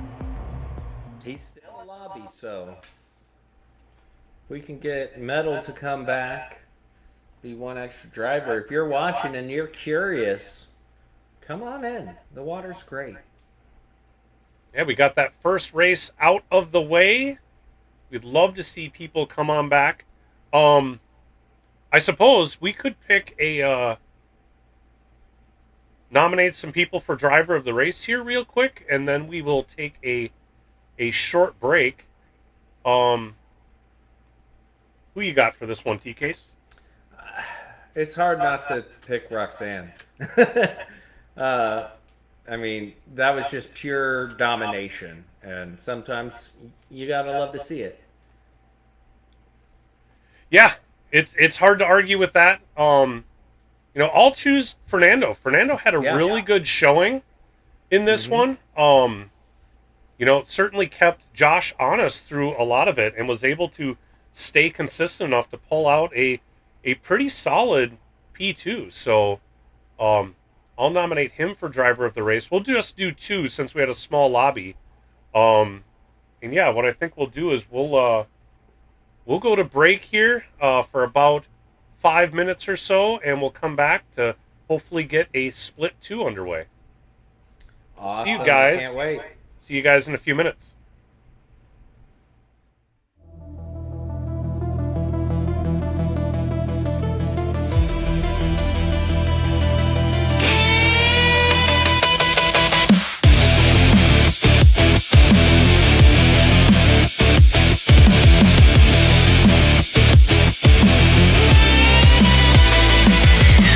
Cutting through the air, every nerve alive. The world's a blur.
Hello, everybody, and welcome back.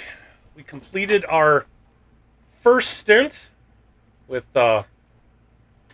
Roxanne having a bit of a runaway victory in our first stint here. Let's see. Looking at the votes, it is currently tied at 2-2 between Roxanne and Fernando. We need a tiebreaker vote on our driver of the race for this poll we have up. You're allowed to vote for yourself. You are, technically. Technically.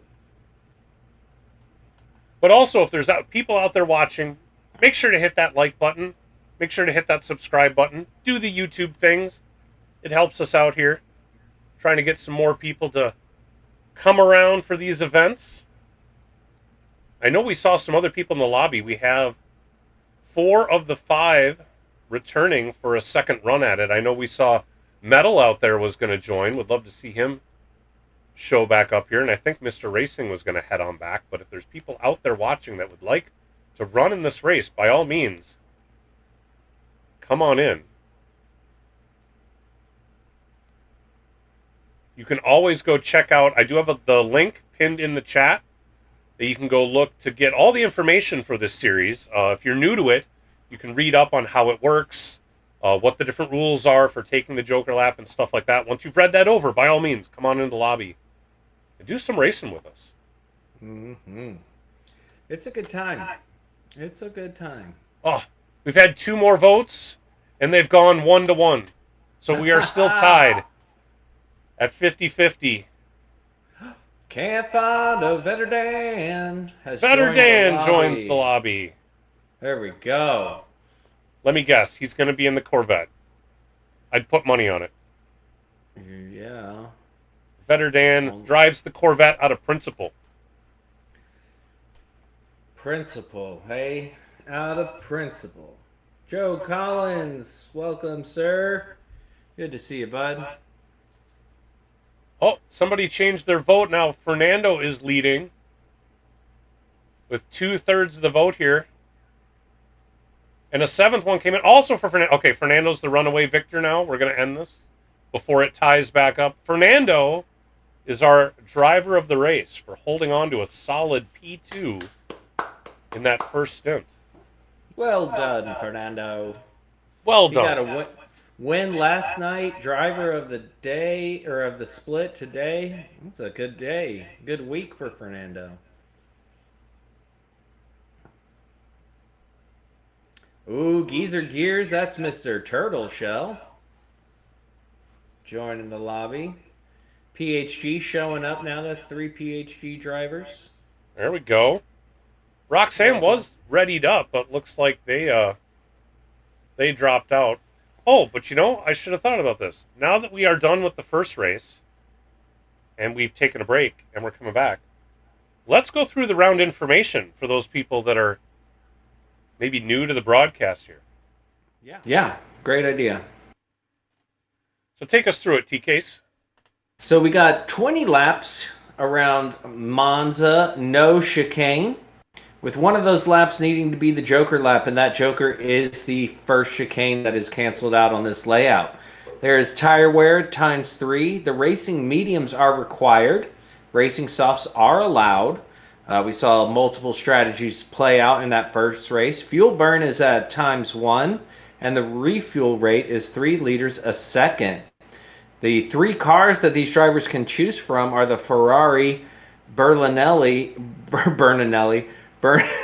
can't even say it. Berlinetta 2012. That was ridiculous. The Corvette C7 ZR1 2019 and the Aston Martin 177. All 3 of those cars are available for your use and are a lot of fun to drive. And we did see all 3 cars get used in that first stint. We had Josh in the 177. We had Stiggy in the Corvette, and then the other 3 were in the Ferrari. It looks like we have a mix of Corvettes and Ferraris readied up in the lobby right now. Yeah, we got 7 drivers. Metal made his way back. Well, Roxanne switched to the Corvette. It was They were looking the like they were going to Aston, go yeah. with the Aston, but it looks like they're going to rock the Corvette on this one. I think they're doing a little last minute testing here. Looks like Fernando is the only one sticking with the F12. Everybody else has switched it up for this second race. All right, TK. So, what surprised you about that first race? What things happened that you weren't expecting to see? I wasn't expecting it to be as close for as long as it was. I thought that that first stint was pretty tight, and then the way Roxanne was able to make those tires last, that shocked me. Yeah, we were talking about this during the break. Is that what I saw with the tire wear when I was doing my testing was vastly different than what we saw play out in that first stint. So it's always interesting to see how things change once you get multiple cars on the track in race conditions, and how that's quite a bit different from me doing my solo testing for sure. Mm-hmm. All right, let's greet the new guys that have popped into the lobby here. And I'm going to give these guys a 2-minute countdown before we start stint 2. They've had a couple of minutes to practice already. We've got, 4 Corvettes and 3 Ferraris. Oh yeah, it's like that great movie Chevrolet versus Ferrari, right? Oh wait, got that wrong. Don't tell Chuck. Don't tell Chuck. I watched that movie just last week, and it's was a so good movie. I did enjoy it. It's one of the, in my opinion, one of the best racing movies there is. It's really, really good. It was pretty stellar. I know a lot of people didn't like the Gran Turismo movie. I loved it. I've watched it a number of times. They did a great job. As a Gran Turismo player, it is a bit cringy at times, and and a fan of but you just got to get over it. And the fact that it is a true story, and I mean, they did a pretty decent job representing the story. It didn't get too crazy Hollywood. It seemed like most of what happened really happened from what I've seen and read. And I had watched that documentary, I don't know, like 8 years ago. They came out with a documentary about him. Okay. And then, so I had seen that, so I was familiar with everything.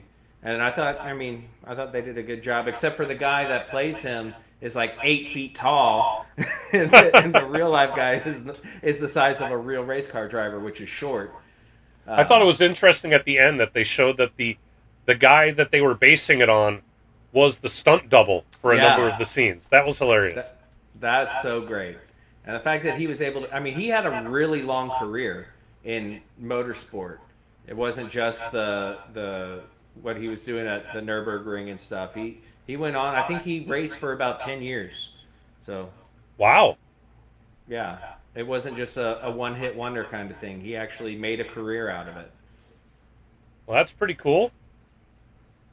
All right, so we got qualifying underway here. Let's get the cameras and stuff switched around. Then we're going to get in and watch these guys. Sounds like a plan. See if Roxanne qualifies on the mediums again. Let's see, we got Josh on the softs. Roxanne sitting on the mediums in the pits, or switch to the softs. All right, so we're going to see what kind of time they can put down in that. Vettel has not gone out. Fernando is out on the softs. Stiggy giving the Ferrari a try on the softs. These are geared with the pink and the Susan decals. That's right. Let's go October. Let's go through these liveries. Looks like Roxanne must have just bought the car. No special decals. Metal looks like he's put on. Oh, it's the Knight Rider car. Knight Rider. Oh, I love it. That's good. Josh switched to the Ferrari. The Red Bull. Fernando in the same Ferrari. Ooh, I like that. That is sharp looking. That's clean looking. Momo is always a good option. There we go. Geezer Gears took the livery I made and just customized it. Looks good. Changed the tires, or changed the colors around except for the hood. Left the hood alone. But added some Racing with Susan decals. We like that.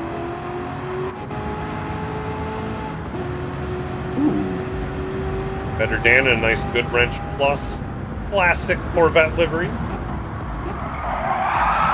Real stock car vibes there. Yeah. Well, we got these drivers on their hot laps now. See how Josh does compared to his last race. In the last race for qualifying, he was bitten by the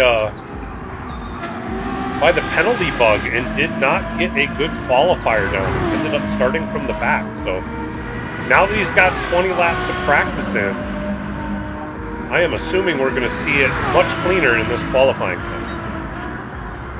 Yeah, I would imagine so. And he's in the Ferrari. I think he's a happy camper now. Yeah, the braking points on this Ferrari are very different from the other cars. It's actually a bigger difference between the Ferrari and the Corvette. The Aston Martin doesn't have the top speed, but it's much heavier, so it also needs to brake earlier than the Corvette. The Corvette you can late brake. See what Josh no gets late, for his first late hot lap. braking in the Ferrari. A 35.7. That was quick. So that's almost a second faster than what we saw Roxanne do in the last stint. And is faster than any of the practice laps that I did. So he has figured it out. And Stiggy able to jump up there. Still a ways off. 3 seconds off. The 138. So Josh Moment has unlocked something. Good luck, everybody. Roxanne Wolf able to hop up there in the Corvette. Geezer Gears as well. Better Dan pops a time in there. And still way off of Josh Moment's time. Josh sitting in the pits saying, I'm done. Thank you. Ooh, Better Dan. Into the wall. Off the track. And that's his qualifying done. But a solid P2. Yeah, see, there's the rear end kicked out when you get under braking. And it's funny, the rear end kicks out and it just sends you into the wall. Mm-hmm. Oh, and Roxanne picks up a penalty. Oh, no. So it looks like they are not going to have a chance to better their time. Metal's about to come, or no, that's not true. Fernando's about to come around for his next lap to finish. Fernando looking for an improvement here. Does a 143. Looks like this is going to be quite a bit faster. Yeah. 38.2. Very nice. Stiggy improves to a 37.2 and moves up into P2. Woo! Very nicely done, Stiggy. Geezer Gears at the line also improves 1.6 to a 140.6. So that was more of what we were seeing in that first stint. Was times in the 140s. See what Metal can do. This Got is it. himself a 39.7.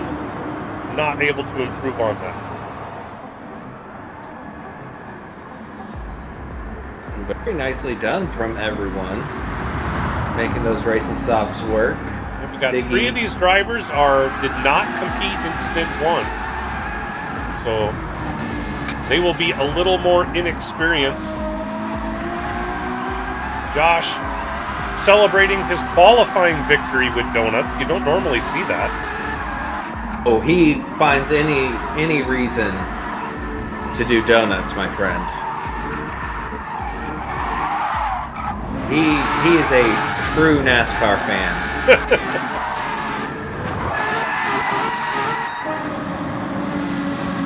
Yeah, Stiggy pulling out a P2 right at the end with that 37.2, probably quite a bit faster than what they did in the first round. Better Dan had to dive to the pits after an incident in turn 1, but is sitting in P3. All right, TK, can you take us through the qualifying results? Sure can. BHR Josh Moment in the Ferrari with a blistering 135.762, 1.5 seconds faster than PhD Siggy in the Ferrari with a 137.294. In P3, we have PhD Veterdan in the Corvette with a 138.181. BHR Fernando B in P4 in the Ferrari with a 138.235. Then we have Roxanne Wolf in the Corvette P6 or P5 with a 138.549.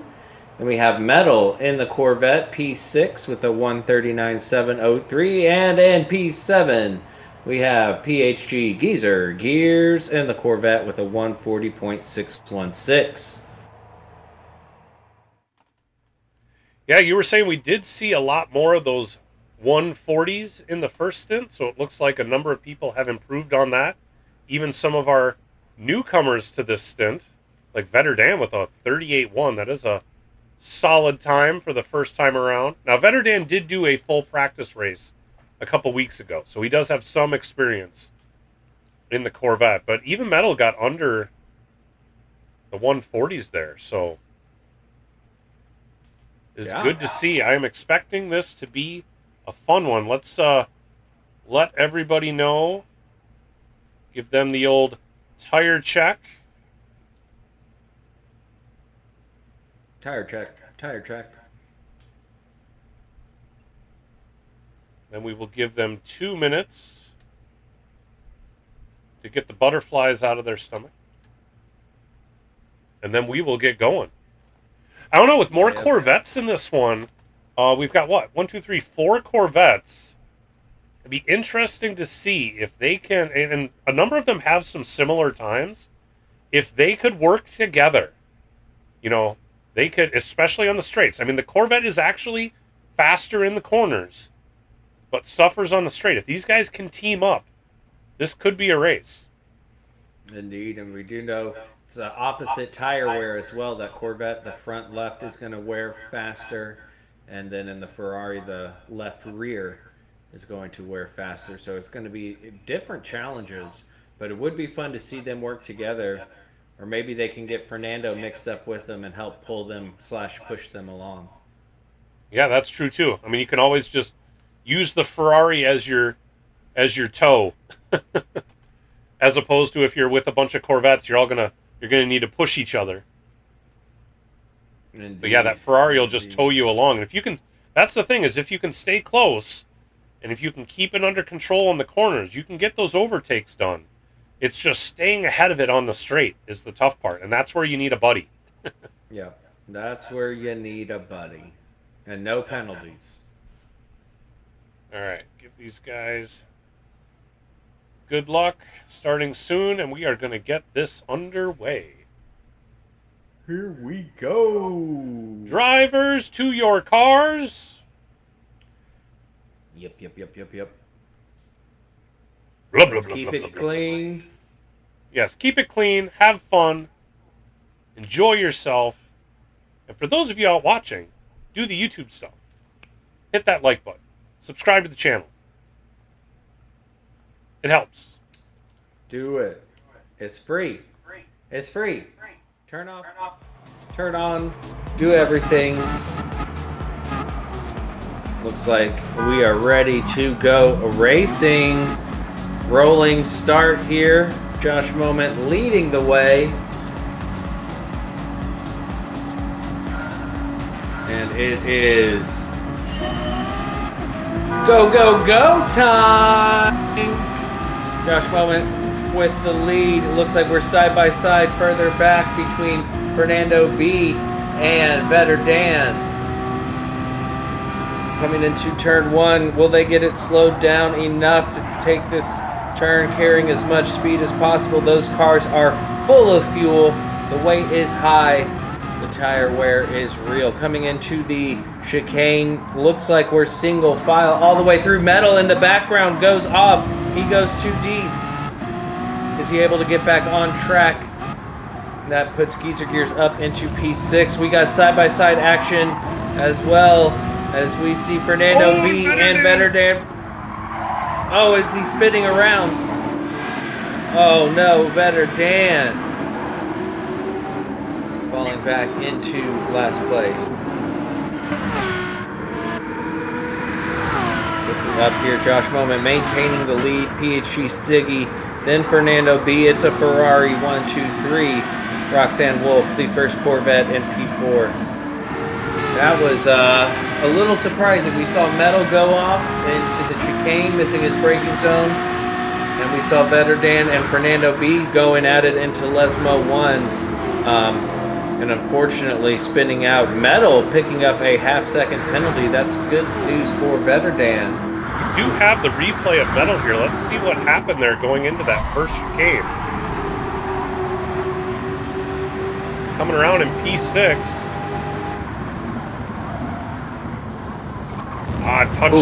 Just touch the grass. And as soon as you touch the grass, it makes your car wiggle. Oh, and he even got reset.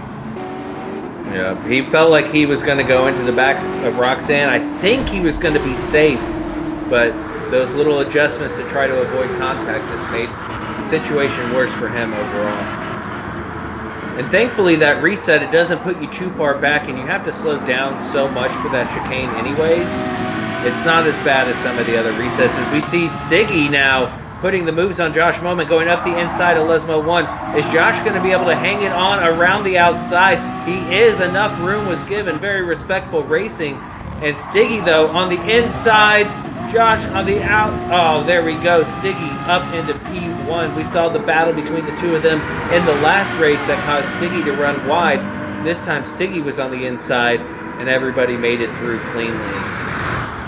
Oh, Josh Moment fighting back now on the outside, which becomes the inside. And boom, Stiggy has to let him by because he cooked that first corner a bit much. It gets a little wiggy on exit, allowing Fernando B. The battle of the Ferraris up front is happening, and you see off in the background, Roxanne Wolf 5 seconds back, hoping to be a part of the party. I see further back, Vetter Dan has Geezer Gears and Metal having served that half-second penalty, trying to catch up with his Corvette compadres. It looks like they're all just right at that limit for the slipstream. You know, I don't know if it'd be worthwhile for like Dan to slow down a little bit, let Geezer Gears catch up, and to actually help their lap times out. That's so hard to do as a racer. Right. To slow down, right? But maybe he will. Josh Moment coming into the chicane for the third time. Nice and smooth through there. Fernando B holding on. Stiggy in between the two. It's PHG and a BHR sandwich. I've seen that before. It looks like Fernando is just outside of slipstream range. Stiggy still is holding on to that toe from Josh Moment, keeping him honest. I mean, Josh Moment had a heck of a qualifier with just a blazing time, but Stiggy is sticking to him. He really is, and it may have just been that soft tire on the medium. Maybe he's not quite as comfortable to push it to its limits in some of these corners. So all drivers are on the medium tire. Be interesting to see what kind of stints we get. And Fernando B has picked up a 2-second penalty going through Ascari there. Unfortunate to see. That's really going to put him on the back foot, but will allow Roxanne Wolf. Let's see, what did he do here? Looks like the replay we missed it. Just missed it, but clearly either cut a corner or ran too wide just before. Probably cut that first corner a bit too much. But that's going to bring Roxanne Wolf into play. Yeah, Roxanne is 6 seconds back. That 2-second penalty, they'll gain 2.5, 3 seconds right there. They can get a handle on the Corvette, possibly run them down. But, I mean, Fernando had that solid P2 in the first stint. See if he can hold on to that. We did. We are on lap 4. No one has taken the Joker yet. We are pretty far away from the pit window. So things are probably going to kind of stay as they are, barring any mistakes. And then we'll get the fun shakeups of the Joker and the pit stops. But Roxanne Wolf's just sitting in no man's land. Josh Moment with a good 1.6 second lead. Going through Ascari for the 4th time. Bit of a slide there on the exit, but he had mentioned in the chat he's really enjoying the few laps he's put on this Ferrari, being more planted and better to drive than that 177. And he's showing it. He went from, he finished last in the previous race. He is solidly in first so far. He is. Fernando B did serve his penalty, but it doesn't seem to have allowed Roxanne Wolf to gain any ground. But I see a turn signal. We got ourselves a Joker lap. PHG Stiggy getting the Joker lap out of the way on lap 5. That allows Fernando B and a bit of contact with Roxanne Wolf. We were talking about that. Drivers going at speed, coming into that turn, and drivers coming out of the Joker lap. Thankfully, it was just a little door rubbing, and everybody's able to maintain their keeping their car pointed in the right direction. We'll take a look at this again, and you can see they're wanting to come in for the apex, and a little wiggle under braking in the Corvette, able to keep going. I think that threw them off a little bit, seeing Stiggy come out right then. Yeah, I've seen that in the Corvette, and I ran into it many times while testing.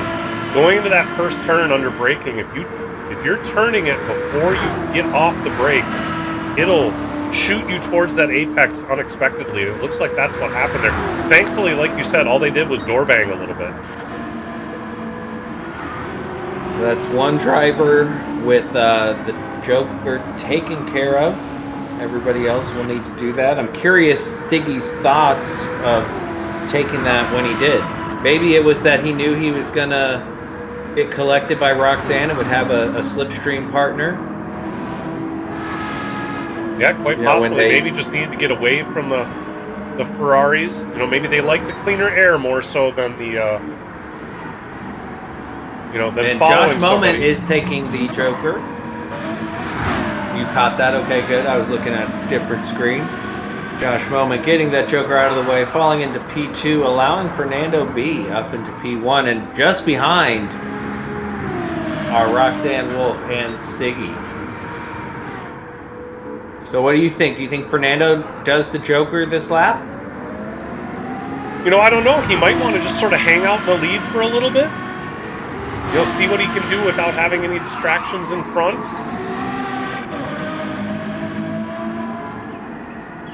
See a little tail wiggle from him. The Ferrari just asks to be drifted. I know it's not great on the tires, but as far as an enjoyable drive goes, getting that thing sideways, it looks like Stiggy in the background there is going to get back by Roxanne Wolf. Roxanne is going to have to tuck into the slipstream.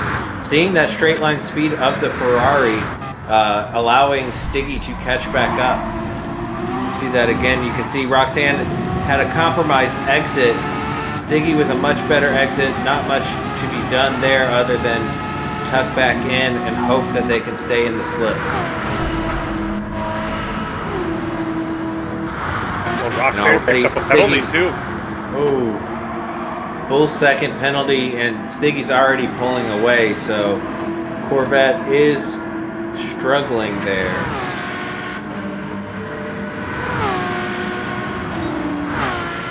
looks like we're pretty spread out, except for Roxanne and Stiggy. But with Roxanne serving that second penalty, you can see Vetterdan looming in the background,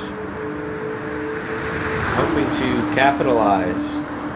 We're on lap 7. He is 4 seconds back, so he'll have to do a little bit of making up to get all the way up there. But again, trying to get those Corvettes to work together. Gonna need to do it. Hey man, we've seen this in some of the previous events. Like, you get the new guys that show up into Split 2, and they tend to struggle. Like, it doesn't even matter what car they're in. The guys who got those initial 20 laps in always seem to do better. I mean, the practice really pays off in these races. For sure, for sure. Yeah, because I did see Metal had said in the chat he hasn't had any practice. Same with Geezer Gears. So going in cold. We know that Vetterdan had a little bit of practice earlier on when you had a lobby open.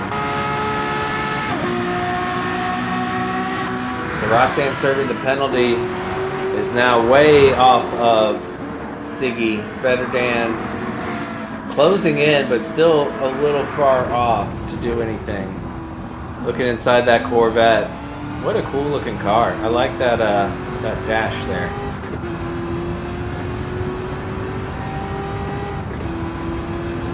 All the classic dials on the Corvette, but then you get that tachometer bar. They had that back in the C4s even. That was always cool. Yeah. The S2000 is like that. Oh, and Roxanne Wolf is taking the Joker in P5. There we There go. we go. Get that out of the way. Where are they going to come out in comparison? Pretty far ahead of Geezer Gears and still a ways off Vetterdan. So that is 3 drivers, right? Stiggy, Josh, and Roxanne Wolf have done their Joker and gotten that out of the way. Those are the ones that we've caught anyway. There always tends to be somebody that can kind of sneak one in there. Sneak one in, yeah. From what I've seen, based on the times of everybody, I guess, yeah, they're all close enough that I don't think anyone else has done it. But Josh Moment has caught up to Fernando B. Really putting down some lap times. Currently fastest lap of a 136.631. That's a cool number. That's 136.631. You don't see that every day. Well done. Somebody screenshot that. That's driver of the day right there. I don't know. I don't know what to tell you. He's so good. He planned that. Yeah, he planned it. It's interesting to see the difference in tire wear between Fernando and Josh Moment, which is just indicative of their driving style. You see, Josh Moment has a lot more rear tire degradation than up front, whereas Fernando's is pretty even. Yeah, that's very interesting. And that could be the difference between a pad player and a wheel player. Also true. Because when I did those laps at the start, Josh all over the back of him. Is he going to get it going into Lesmo 1? Late on the brakes, he leaves space. They are teammates. Fernando getting a little squirrely there and runs wide. Josh takes full advantage. And that is P1 for Josh Moment. He's there to pounce. He was there to pounce indeed.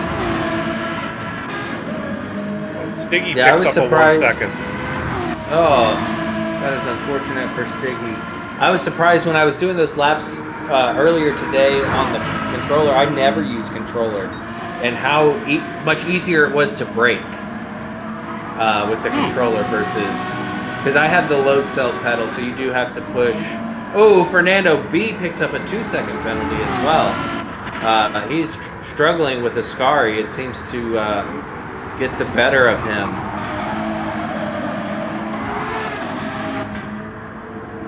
And Stiggy serving the penalty NP3.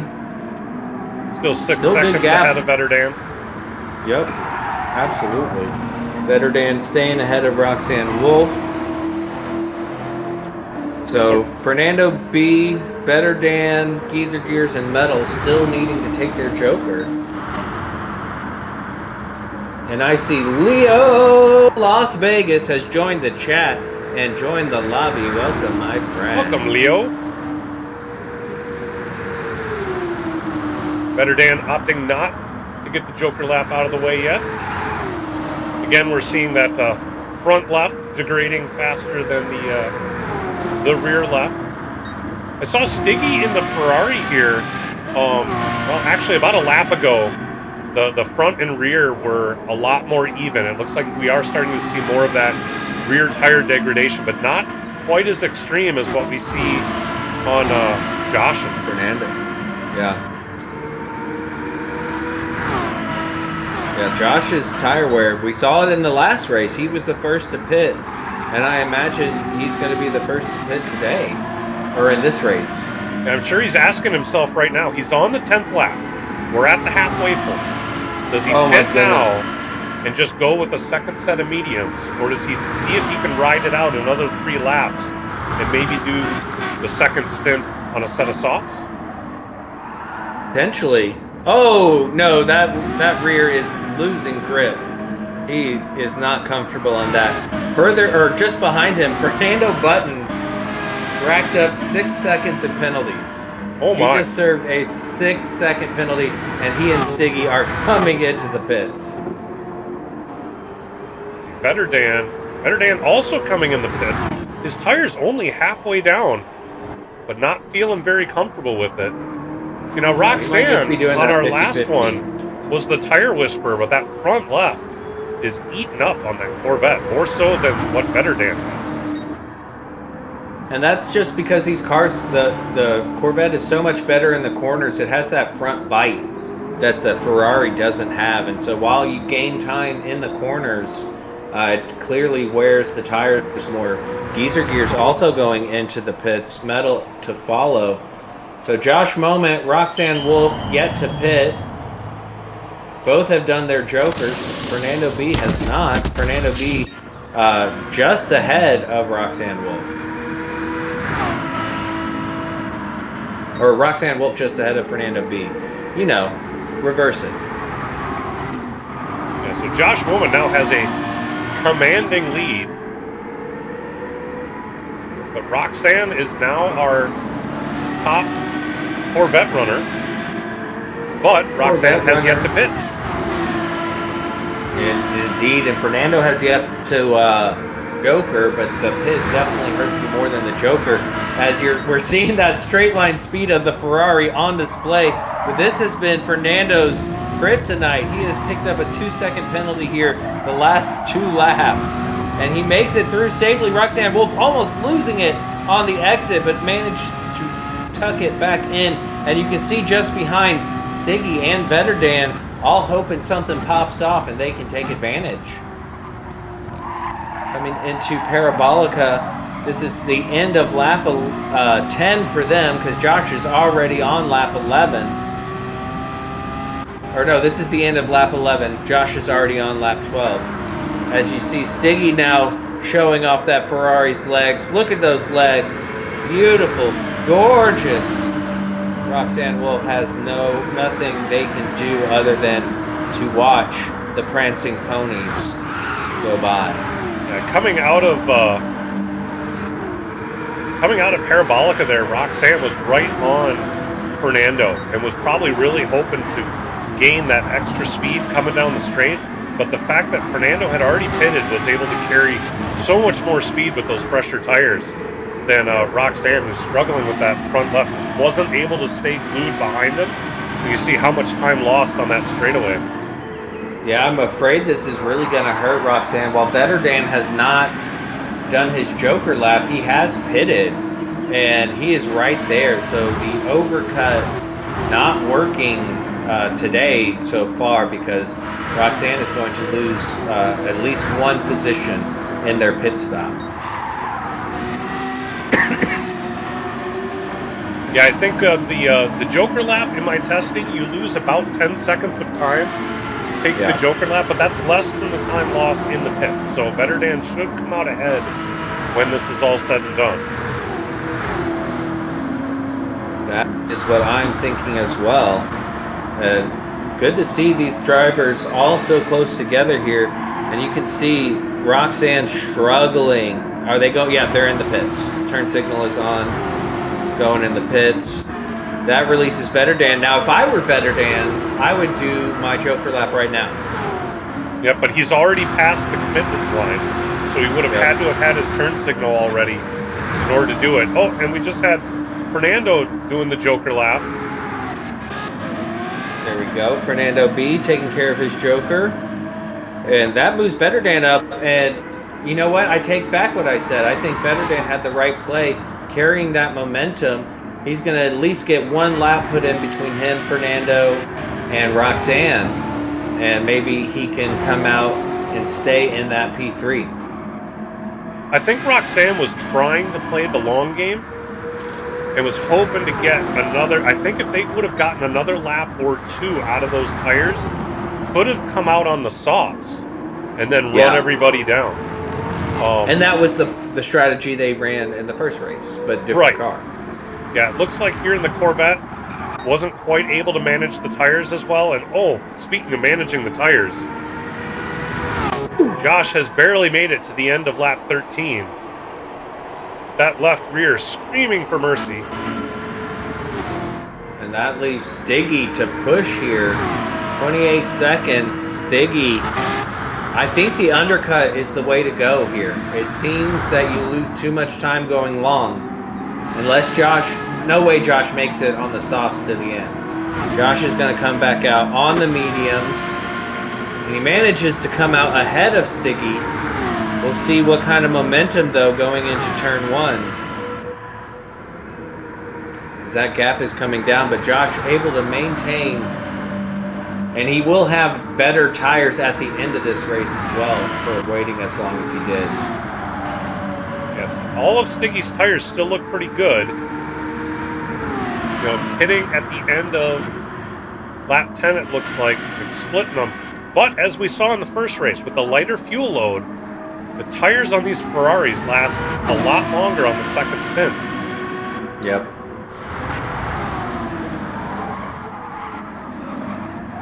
Vetter Dan is not far behind Fernando, although I believe Vetter Dan still needs to take his Joker lap. Yeah, we at least haven't seen it. So I do think he still needs to, and we know that straight line speed of the Ferrari is a doozy. So, but Fernando has been picking up the penalties this race, so not to say that it doesn't end up being that Vetter Dan's able to catch back up. Look back on metal in the kit, Knight Rider Mobile. You know, Daily Race A last week in the Ferrari Testarossa, somebody did their Ferrari like a kit, like a Knight Rider car, and it was in my rearview mirror. I was born late '80s, but I grew up watching because all my siblings are older. Knight Rider,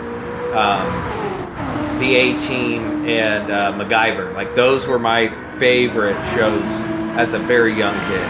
I did enjoy Knight Rider quite a bit. I enjoyed all of that. Was a big fan. A-Team was my favorite, but I liked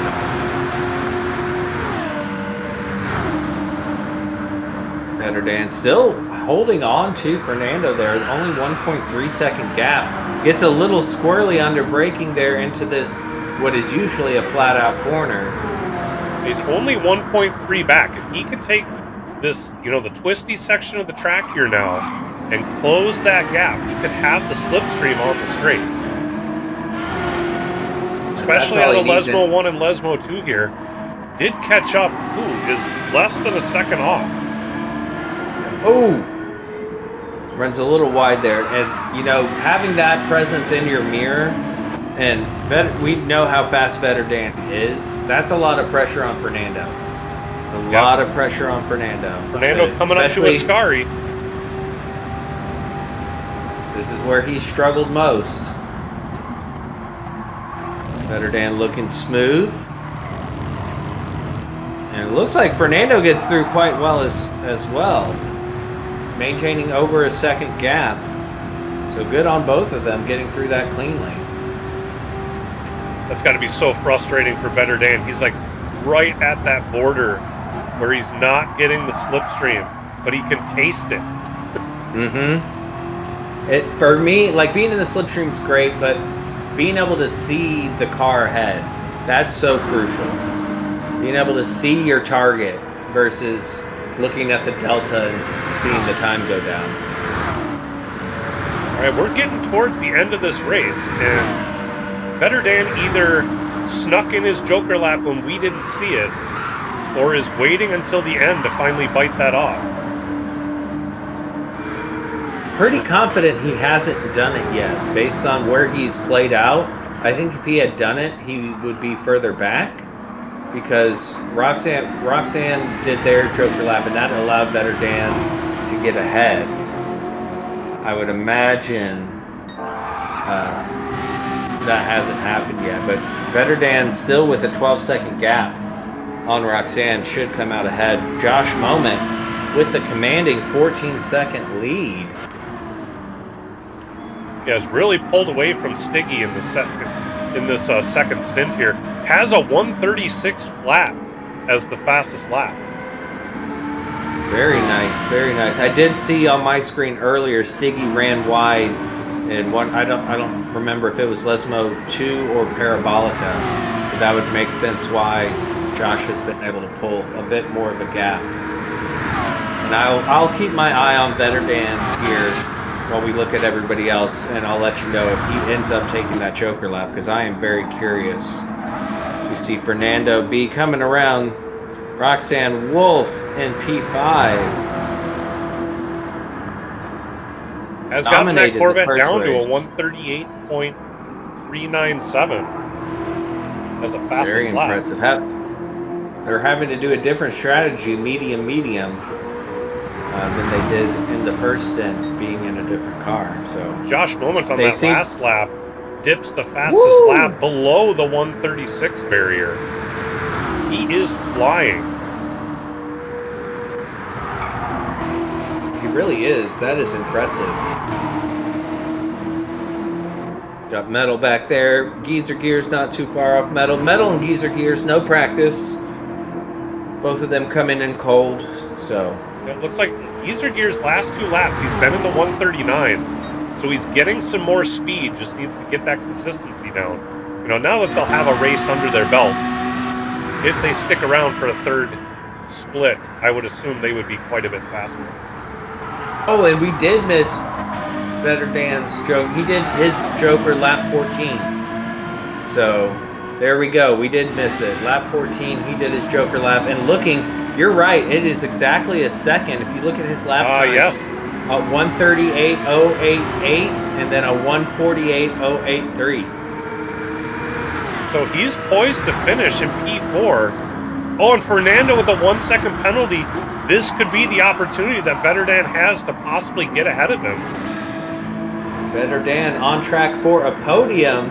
Also further back, Metal had picked up a 2.5 second penalty coming out of Ascari. Or I'm sorry, coming out of Parabolic. Or, Lesmo 1 and 2. You know, the racetrack. Michael, that's not how you're supposed to drive myself. Exactly. So it is on for Better Dan. Excited to see, and I love that he has the wherewithal to type into chat, letting us know that he already did the Joker. And he's on a personal best right now, so he is moving. Man on a mission, can't find a Better Dan. Yeah, he's been able to reduce Fernando's lead without the help of the penalties. So with this penalty coming up after Ascari, if he's able to get a bit of distance, it's going to be a fight going into turn 1.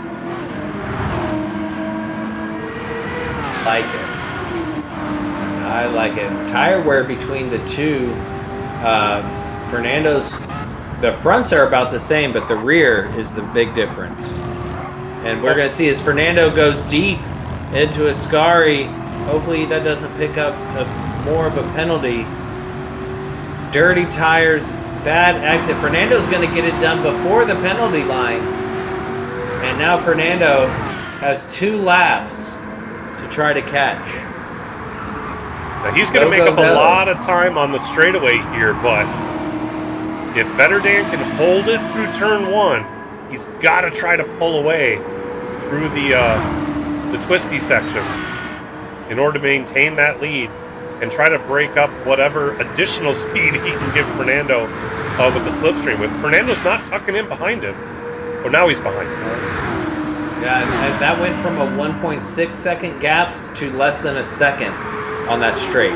So that's 0.6 faster, the Ferrari, than the Corvette on that start-finish straight. That is incredible.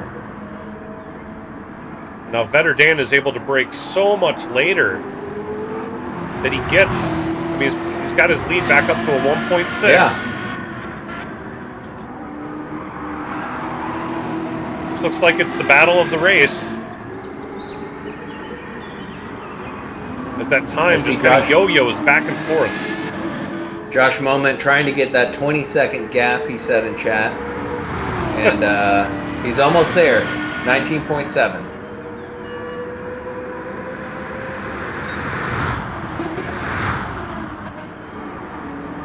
Metal further back, continuing to get penalties. That's going to allow Geezer Gears to catch him, I think, by the end of this lap. Fernando throwing that car around, getting out of Ascari. Was able to hold on to it, though, so he's going to reel Vetterdan in some more. It ain't over. Coming up on the final lap. It's just this straight line speed on this Ferrari is insane. Got a slightly better exit than Vetterdan. So in addition to the straight line speed,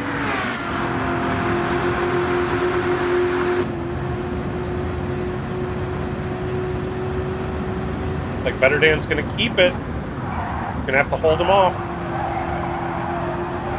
See the rear letting go of Fernando back there. Fuel tanks are low. And they're both fighting hard.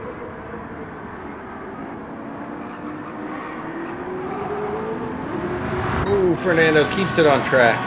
Josh Moment. Josh up here at Ascari. Just checking in on where he was at.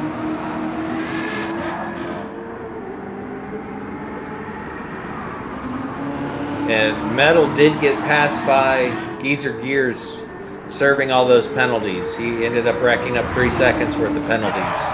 So that allowed Geezer Gears through as they start their final lap. Josh Moment, streets ahead, as they say. Streets ahead. He managed that 20-second gap. And that's our winner for round 2. Mr. Josh Moment. Stiggy, solid race. Coming in P2, fighting hard with Fernando and Josh getting up there. Running wide, keep it straight. Keep it straight, don't lose it. Nice style. Ooh, you know what? You should be better at that. Looks like Vetterdan had gotten away from Fernando and was able to hold on to it to be the top Corvette in this split. Very nicely done for Vetterdan. Roxanne Wolf, unfortunately, their race just didn't pan out the way they would have liked. They were the lead Corvette and now are finishing P5. That's how you're supposed to do it. Well done, Roxanne. Yeah, as you mentioned, Geezer Gears up in P6. Metal not far behind.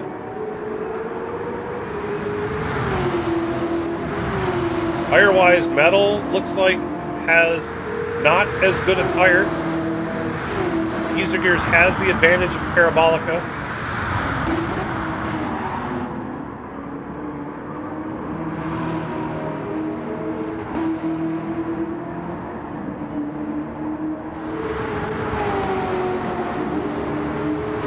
That finishes the race. They really weren't that far behind for a 20 lap race and having done 0 practice. So good showing, good showing. Well, congratulations to Josh Moment. Gets a win. Pole position and the win in this race. And fastest lap, it just didn't show it for some reason. Yes. Oh, geez, he got it down to a 135.798. Yeah, he was flying. He was on another level. All right, take us through the results here, TK.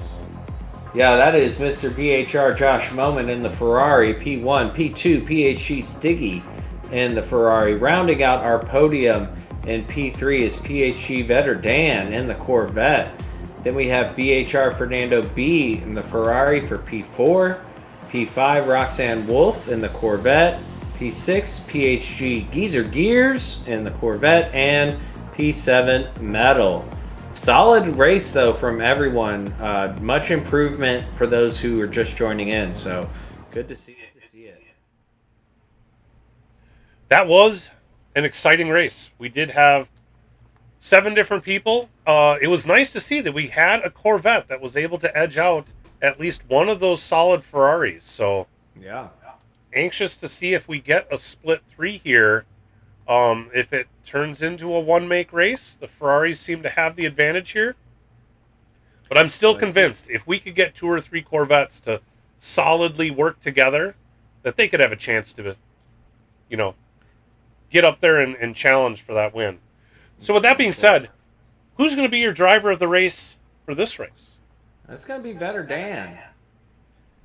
I think you that took was an mine. Impressive drive. I know. I did it on purpose. Vetter Dan being the top Corvette finisher, that is a solid pick. I'm going to have to go with Josh. He had a runaway victory, a night and day difference from that first split to the second split. So I'd give it to Josh. I think I'd also give one to Stiggy. He had a really solid, quiet race there in P2. Was able to challenge Josh in those first couple of laps, which I was surprised with. Josh had a stellar qualifier. I thought he was going to run away with it from the get-go, but Stiggy kept him honest for the first few laps there, even passed him for a few. So I'll put Stiggy down as a third, and we'll see what the chat chooses while we are on break.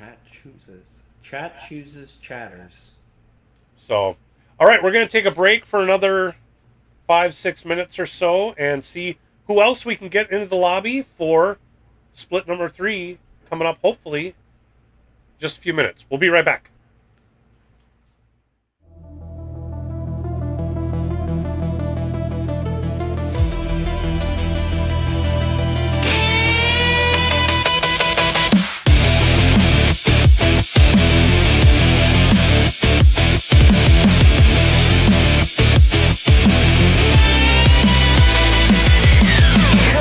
Through the air, every nerve alive.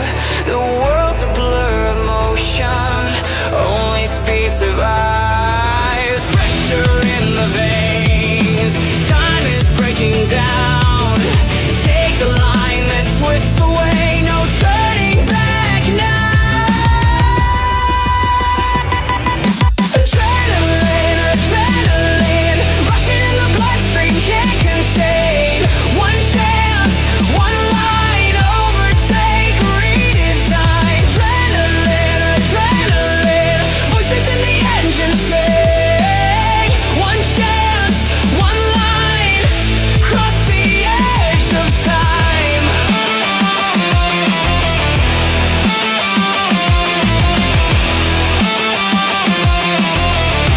Cross the edge of time. Curves become a weapon, brakes become a dare. Gravity is pulling, but I'm already there. Slipstream in the shadow, breaking through the pack. The hidden road is waiting, no way to turn back. Left, right, heartbeat, ignite. Left, right, heartbeat, ignite. Left, right, heartbeat, ignite. Left, right, heartbeat, ignite.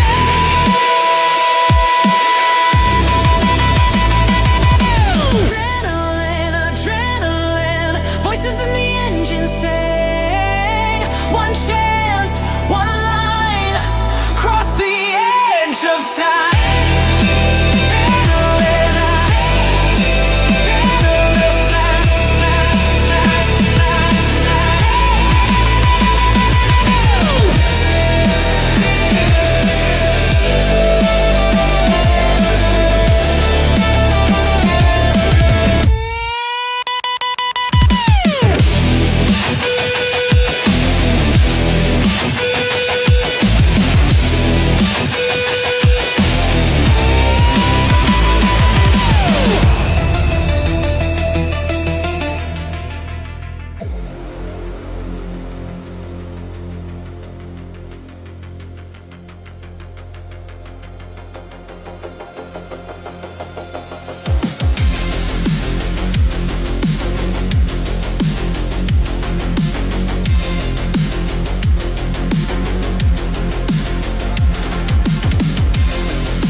One twist, one trick, one path that breaks the map. The fool with the crown takes the Joker lap.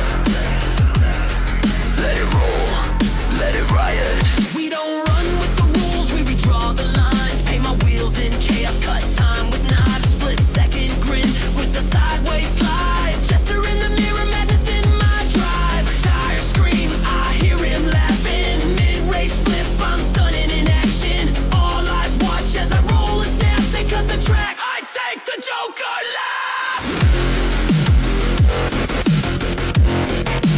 Joke's on you. Joke's on you. Round and round. No path is true.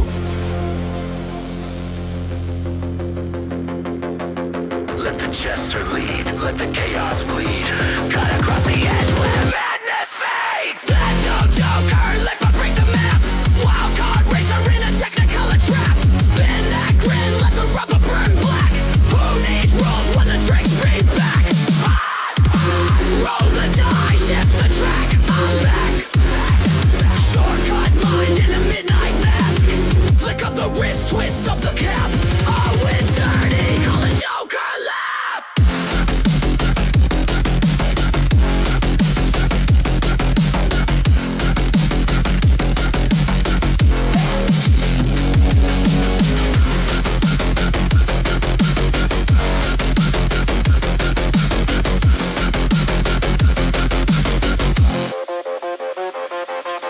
Chrome bells hang from the rear view mirror. Every move I make cuts close to fear. Neutral code, chaotic in soul. I bend each checkpoint into a black hole. No good, no evil, just a thrill. Cloud crown bound by my own free will. No script, no fate, no final map. Just smoke and mirrors in the Joker lab. Green light, I saw him once on a midnight bend. A grin like fire, a curve with no end. Did he win? Did he fall? Did the race collapse? No one knows. Pass the Joker. Oh, somebody else is in. All right, everybody, welcome back. We just finished up Split 2 of the Joker series tonight. Very different race from Split 1. Yeah. Josh Moment took the win. It's an exciting one to watch. What do we have for the poll here? It looks like we've had 4 votes for driver of the race. Let me leave that up for a little bit longer. I had to go use the restroom urgently and then came back and got the poll up. So you guys haven't had time to vote. So I'm going to give you a couple more minutes to vote. But, yeah, T-Case, what did you think of that race? Oh, that was good fun. Seeing the penalties kind of play out there in Vetterdan's favor at the end was exciting to see. Good battling, good wheel-to-wheel action between Stiggy and Josh there at the beginning. Looked like we had singular one-stoppers. Nobody opting for that two-stop like we saw in the first race. So some drivers adapting to what they learned and other drivers just figuring it out. Yeah, it certainly did seem like the newcomers for Stint 2 had to get through those penalty woes or so to try to get through there. Get that strategy down. Really nice to see Vetterdan and the Corvette able to keep it on the podium, like you said. Really good battle with Fernando, and I I would agree that the battle that we saw between Josh and Stiggy as well was also a good one. Mm-hmm. So all in all, it was a fun race. There was certainly more going on. I mean, partially because we had more drivers, of course, but yeah, and it looks like we've got 7 drivers queued up for this next race. It looks like we lost 2 drivers but gained 2 drivers, and BHR Beavis is going to be in the 177. So we are once again going to have all 3 manufacturers represented in this one. Good to see those BHR boys showing up. We got 3 PHG and 3 BHR and 1 free agent racing team, aka Fart. It's the good kind of fart. The good kind. And Metal has participated in the PHG World Series, so. All right, so we've got 6 votes for the driver of the race. Of course, it's 2, 2, and 2. Oh, no, the 7th one came in that put Josh in the lead, so we are going to go ahead and close that poll out and declare Josh not only the race winner, but the winner in the hearts of fans everywhere.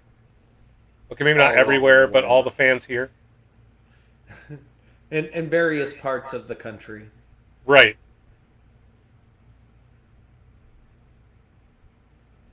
All right, let's give these guys a quick countdown. Going to give them another 2 minutes to start. So at 35 after the hour, we'll get qualifying underway. Let's see, we've got 1, 2, 3 Corvettes, 3 Ferraris, and 1 Aston in this race. So, do we think, now after we've seen 2 stints come through, are we going to see any teamwork or any people trying to work together? You know, we brought up in the keys to the race, using that slipstream can give you quite a big advantage in here. And I don't think we've seen 2 drivers really team up to try to get a faster time. Do we think we're going to see that yet, or are all these drivers still just out for themselves and are just trying to do the best they can? With the addition of Leo, if he has the pace to keep up with Vetterdan, I could very much see that happening. Very much see that happening. Leo is always down for some teamwork. It's just a matter of, can he keep up with Vetterdan? Now, Leo's very fast, so I don't question his ability to be able to do it. However, Vetterdan has had a whole race that Leo hasn't, as far as practice goes. Yep. Yeah, that's totally fair. So we'll see how this one unfolds. I think we're going to get this one underway here shortly. But yeah, I'd love to see some guys just kind of hang on to each other's bumper and see what they can do.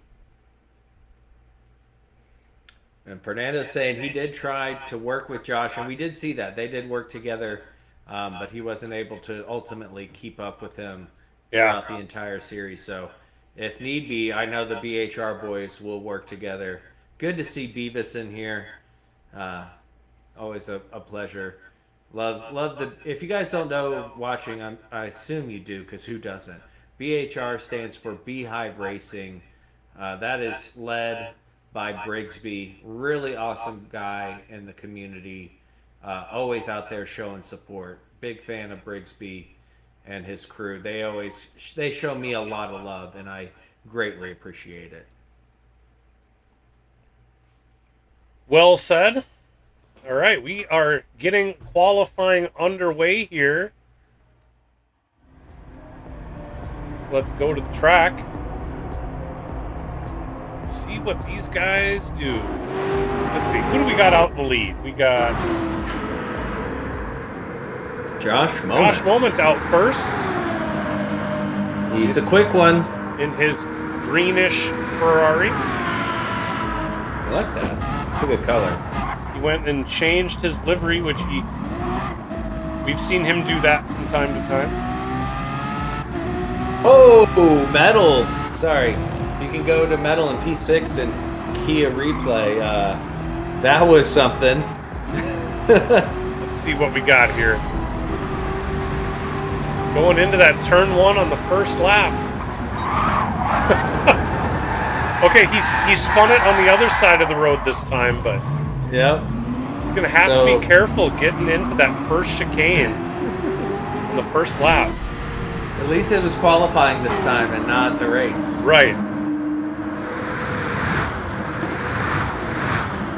That was exciting stuff. Here, let's take a look at the tool mobile here for Leo. Susan on the front. PK's on the Oh, back. and I see me. Wow, that's clever. The Corvette is one of the Corvette and the GTRs are the best for my logo because they have perfect eyeballs. There you go. Leo going around the outside of Fernando there in Parabolica. Yeah, see, Fernando's going to stretch his legs. Yeah, He Leo's should going help to want him to a tuck lot. into the slipstream here with that Ferrari ahead of him. Oh yeah. Curious if we can see. Yeah, let's see what his top speed ends up being.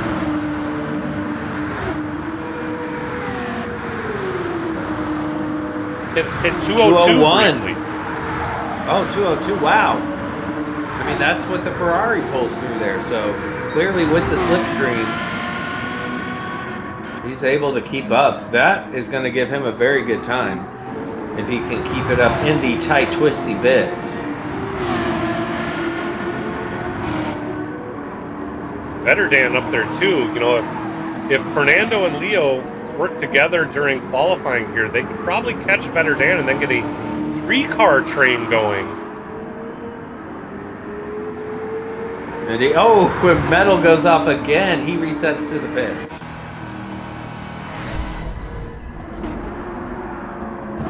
Oh, he already had a pen. And then coming out of Lesmo too, I imagine. Yeah, just couldn't get it stopped. Yeah. His tires were dirty. That's rough. But Good on you, Metal. He Keep will it have up. time to do one more hot lap. See what Josh does on his first hot lap. Oh my goodness, it's going to be quick. 35.9 to start. Woo! That's laying the gauntlet down right off the bat. Good luck, everybody.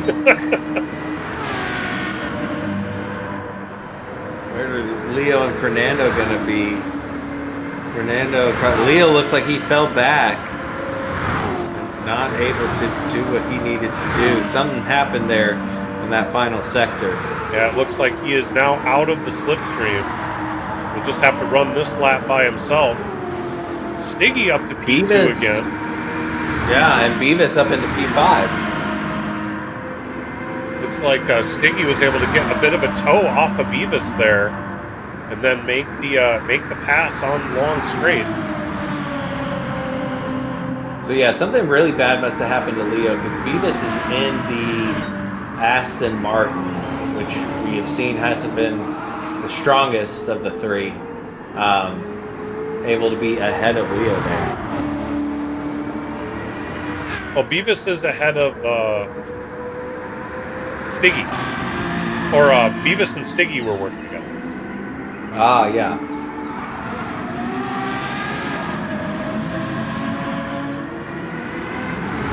Stiggy in the Momo Mobile. Josh Moment, can he improve? He was purple earlier on in this lap. I wasn't paying attention through the middle sectors, but he's going to come across the line, and I think it is an improvement of 135.735 or 733. Oh, Stiggy unable to improve. Better Dan unable to improve. Fernando B Did improve. 137. Yeah. Up to P4. Leo gets back ahead of Beavis. Can Beavis say anything back to Leo? Coming around the final turn to the start finish straight, and no, unable. That puts Beavis in P6. Metal P7 not setting a competitive time because of penalties. Is Josh still out there? Nope, I think they are all done. We were just waiting for the clock to run out since we had 2 people in the pits. Gotcha. Yeah, Josh Moment with... Or no, he must still be out there. Yeah, he's still out there, but he's doing Josh things. He's gonna cause chaos. They're all on auto drive. This is classic BHR behavior. See, he goes after he targets Leo. How dare you? Leave our PhD brethren alone. This is bullying. Yeah, this is not okay. Josh, no. Oh, no, he's going after Fernando. It's equal bullying, so we'll allow it. And there he goes, taking out Better. And he's doing his victory donuts now.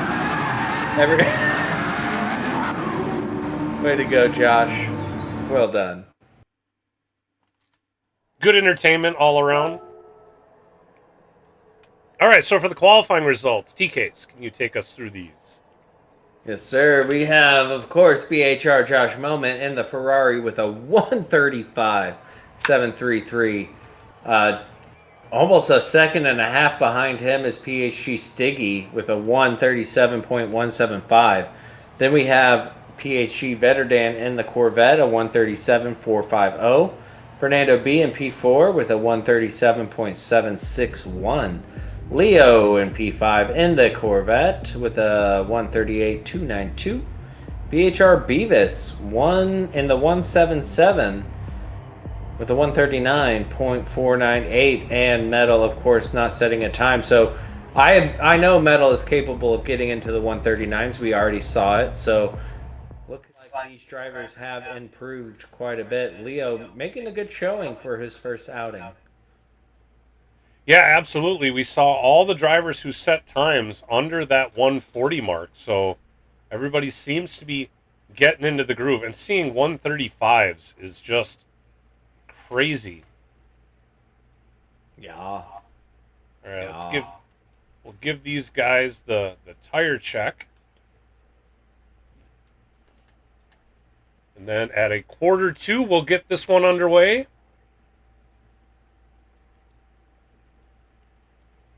What do you think? Yeah, we'll see if these guys can work together. Stiggy was able to hang with Josh in the last stint quite a bit for these first couple laps.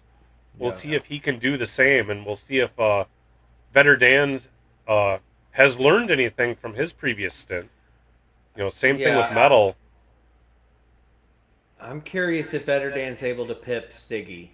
I believe Stiggy can take Josh, but I mean, just look at the time difference. Right, that's a lot. So I'm curious. We saw Vetterdan take on Fernando and get Fernando. A lot of that had to do with Fernando's getting some penalties, but we've seen Stiggy get some penalties. So I'm curious if Vetterdan can't pip P2 off of Stiggy.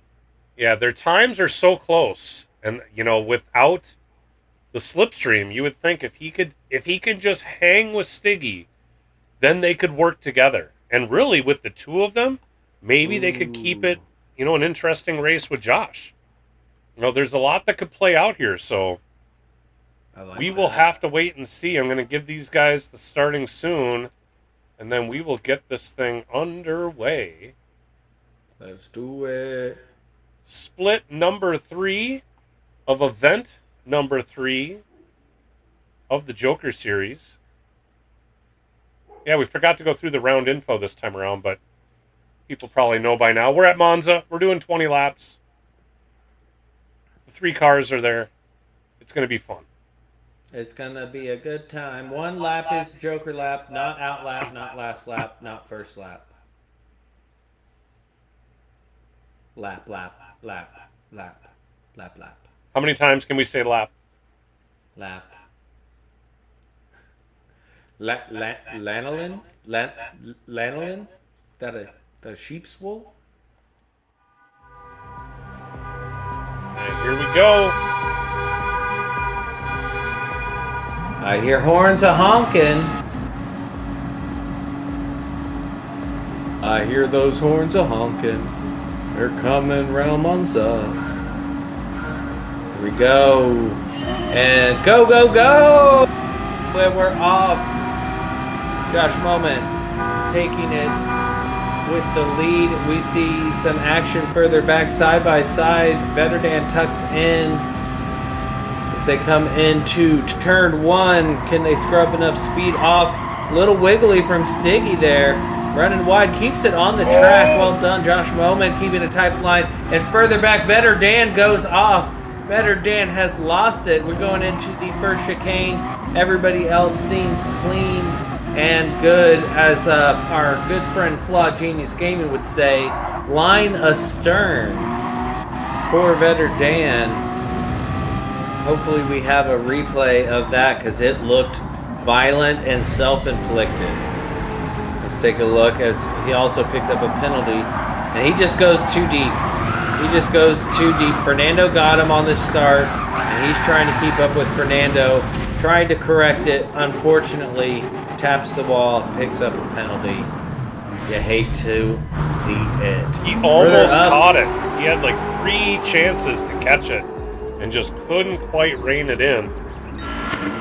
If we can go up to P3, Leo is putting the pressure on, or was putting the pressure on. He picked up a 1.5 second penalty, but Fernando picked up a 2-second penalty, and that is looking mighty fine for Mr. BHR Beavis. Back up in the lead once again. Stiggy is hanging with Josh. Those two are kind of running away from the rest of the field here.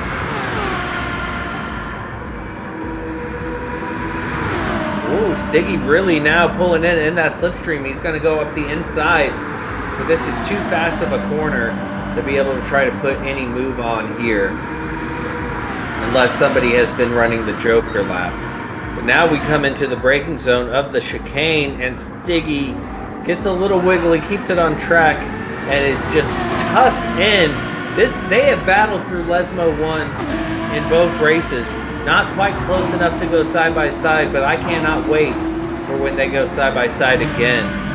Further back, we see Beavis in P6. I think he lost some spots there. Let's see what happened. Oh, just outbraked himself. And the reset. Reset's gonna get you. Yeah, look lost at the 2 spots with that one mistake. That is unfortunate. Vetterdan really far behind. This is going to be a. I'm gonna give a shout out to Vetterdan if he finishes this race. Most people would be like, nah, but I believe in you, Vetterdan. I can't find a better one. Leo serves his penalty. Medal with the penalty, able to get past Leo. Fernando B. So something happened to Leo for him to fall way off Fernando, because he was right there with them. And they both had their penalties to serve, but yeah, he had fallen back a bit, which let Metal get by, but now Metal's got a penalty. And BHR Beavis isn't that far back. He could still sniff his way back into this. Yeah. Stiggy, however, not giving up on Josh. Tire wear is roughly the same. And they are staying together. 2 peas in a pod. He's got a purple lap going. Oh, no. Oh! And Fernando runs wide as well, further back. You have to see where exactly he got that. Was it? Oh, it must have been on the first section of that. They punish you more for the first one. That is unfortunate for Stiggy. Fernando managed to get away without a penalty. He did run wide. Metal with a half-second penalty. Leo with a 2-second penalty. And Beavis with a wall penalty after losing it coming out of Lesmo 1. But I do love on his livery, he has Beavis with a Joker hat on. So he understood the assignment. And for that, I give him props.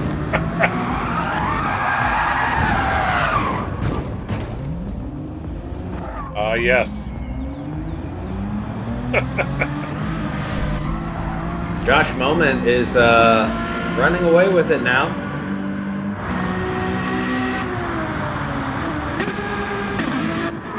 Here on lap See, so Metal served his penalty, but has still maintained 4th position. Yeah, Leo had a harsher penalty behind. So. Oh. And Stiggy in P3 now is taking the Joker. He lost the position to Fernando B. Did a nice hop over the cones. And that is our first Joker taken care of.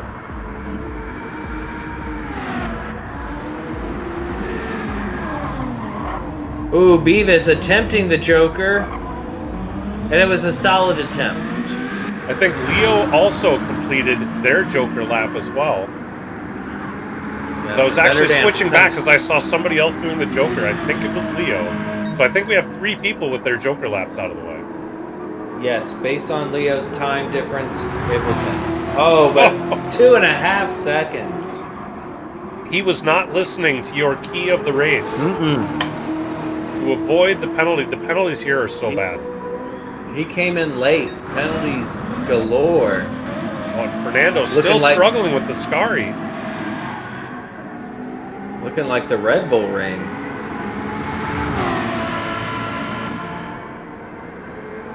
In this Ferrari is it's a handful. Because the car doesn't understeer at all until a Scari, and then it understeers, and it doesn't make any sense. It's like oversteer galore, then you go into a Scari and you're just going straight and your wheels turn. Stiggy not too far behind. And Metal having a good showing. Yeah, that last race was a bit of a struggle for him. He is right now the top running Corvette. When he learned last race, he started last and is going to play it out here. He does need to run his Joker lap.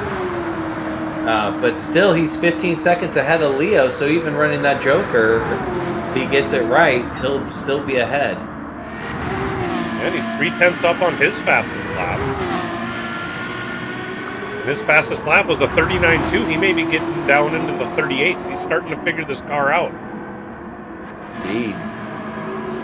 All the drivers on the racing mediums hoping to do the one stop. We may see a couple drivers go medium soft, but based on everybody but Roxanne, I think we're going to see medium.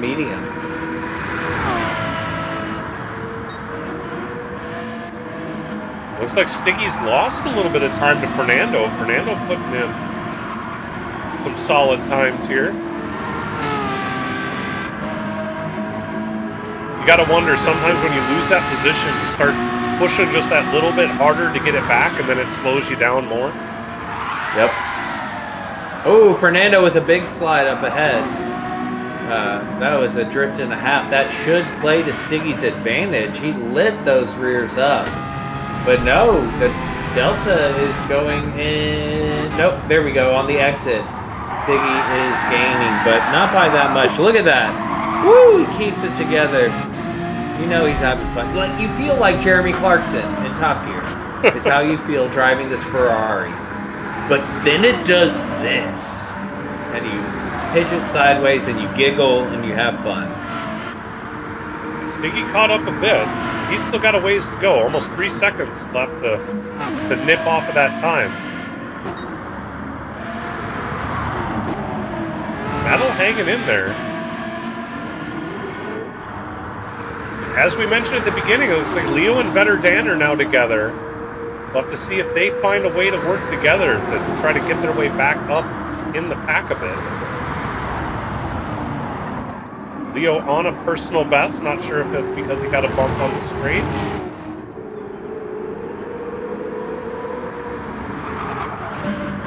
The Beavis with that spin and that penalty is him back in 7th.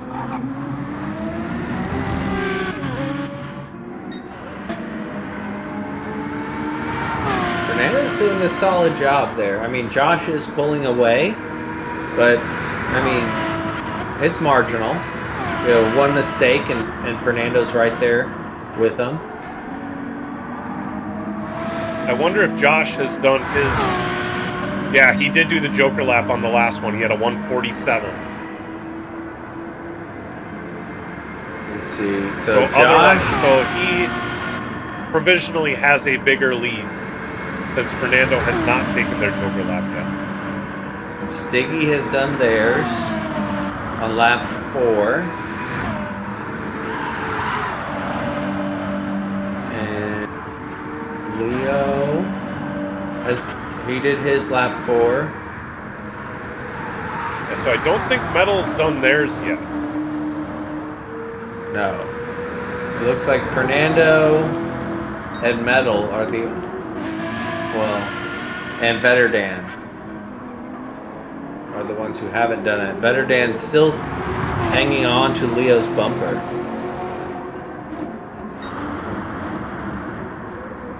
Team PHG, Team Corvette. Ooh, a little squirrely there coming out of the chicane into Lesmo 1. Hey, we're looking good. We're on lap 7. And I don't see any alarming tire wear. The Corvettes are definitely looking better than the Ferraris. Fernando and Metal's front Stiggy. left is quite a bit worse from Leo's and Better Dan's. Ah, yes, you're right. Good point. I was going to say Stiggy and Fernando are about the same. Josh having a little bit better tire wear than the two of them.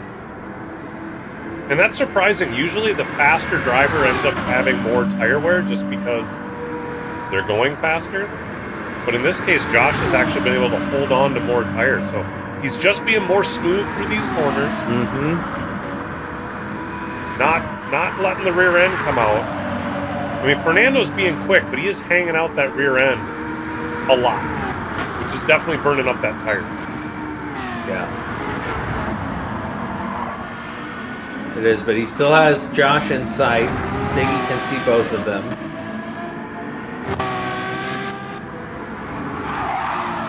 Stiggy's still just within 3 seconds. They pulled a gap on Metal, but Metal's not that far back. He's got 10 seconds to Stiggy.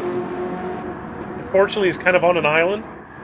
He's on an island, and Leo has picked up a 2-second penalty, and that's probably a 1.5 seconds. We'll see. He did lift. Looks like Get a he's going to wheelie get away there. with it. Yeah. Getting away with it, but he still has that 2-second penalty. That is unleashed Better Dan, and Leo is just unfortunately going to lose out pretty big. Yeah, both Metal, Better Dan, Leo, and Beavis are probably all going to kind of be on an island, running their own time trial laps. So we saw in the last race the undercut definitely benefited the overcut. I'm curious if anybody's going to pit maybe a lap earlier than they did last race. 4.5 seconds. I mean, take pity on the man. So you can see here, he's got the 2-second penalty coming into Ascari. Where does he pick this up? Oh, right there. Yep, he cut. They punish you hard for cutting the first part of the chicane. He barely cut it. Like, that almost looked like it was okay, but the stewards did not agree. Metal, our first one in the pits. And they were there. I think his tire wear was pretty bad compared to the others. But if he can make these mediums last to the end, he takes a little bit of fuel. This could help him overall. Fernando B and P2 just picked up a 2-second penalty. That's going to allow Stiggy back into play. With Stiggy 2.7 back, they are going to be side by side going into Parabolica.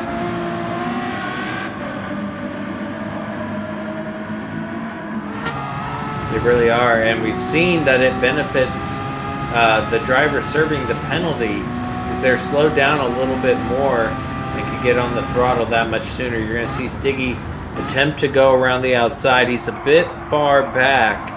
You'll see Fernando should be able to get on the throttle a bit quicker than Stiggy, but no, it looks like Stiggy is, no, there we go.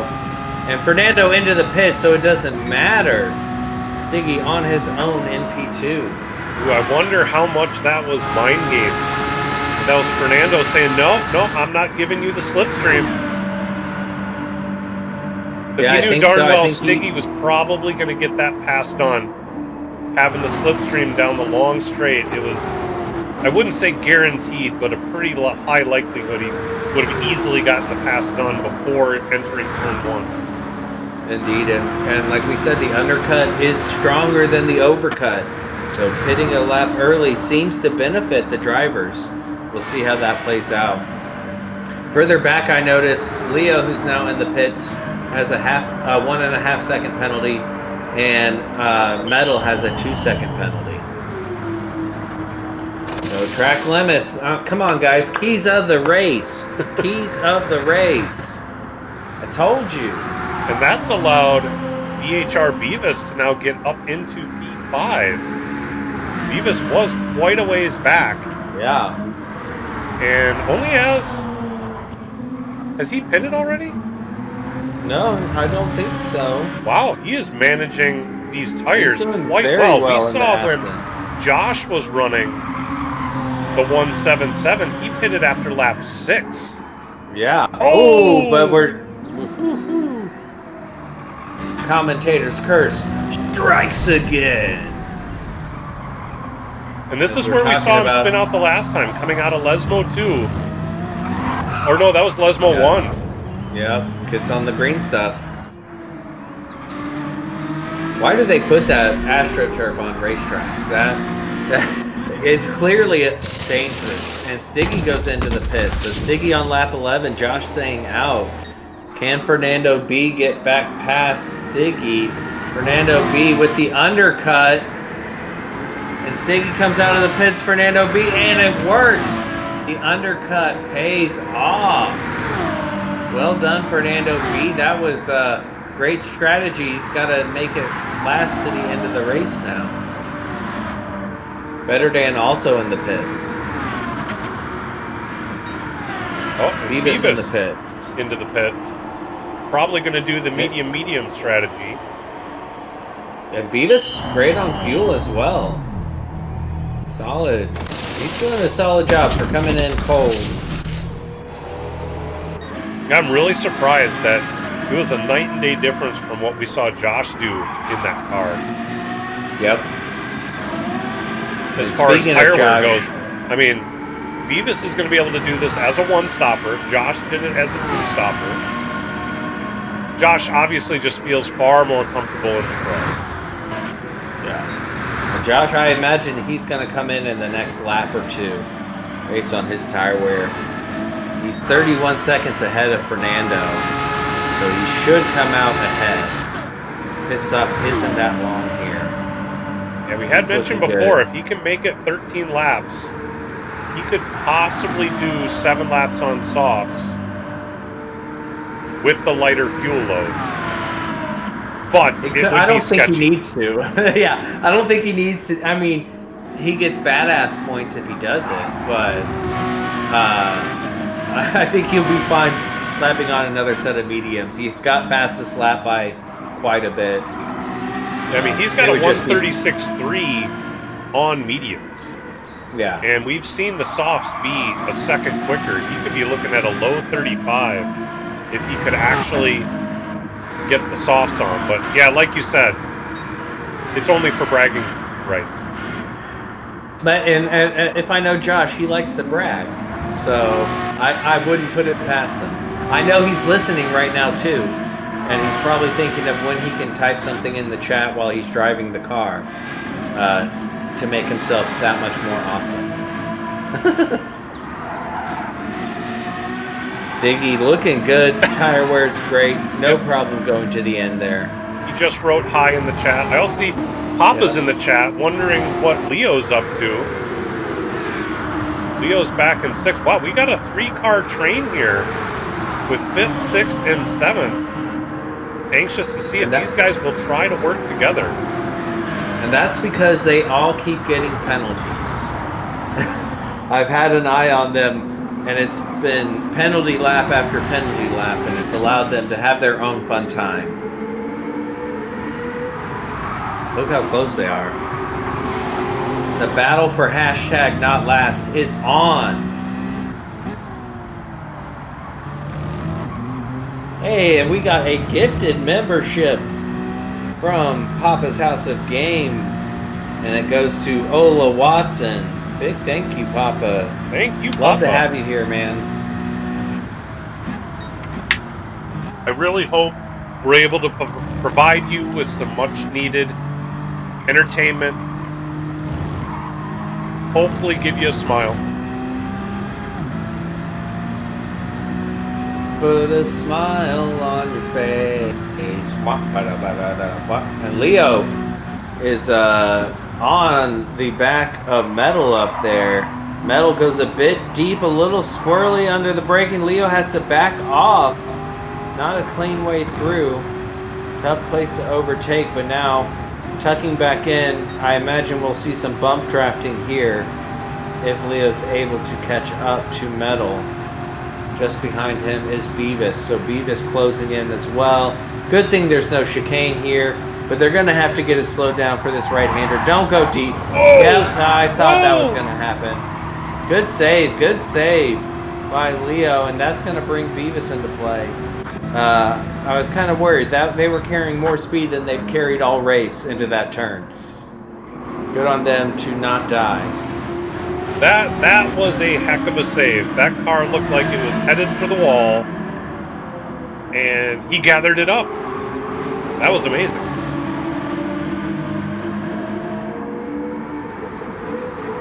It looks like we have a new viewer. Hot Wheels, thanks for stopping in. It's nice to have you around. We do this once a month, this Joker series.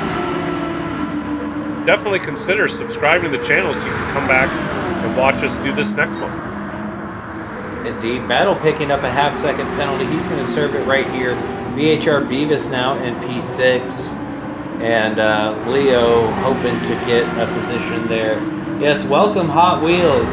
Great to have you. Stick around to the end. You'll see us reveal next month's race, as well as we'll promote a few other things in the community. If you're interested in other leagues or lobby nights, we'll be talking about that. And what happened to Beavis as he goes way deep into Parabolica. I think he just outbroke himself. Leo 6. Yeah, he was eager. He is happy to be up in front. And unfortunately, that doesn't last very long. And just before that happened, I was going to say, how about that? Beavis, who was quite a ways back after an earlier incident, had worked his way back up to P5. Vetter Dan is up in P4 still, after being way behind everybody. Way behind. I mean, he completely lost it at the beginning of this race.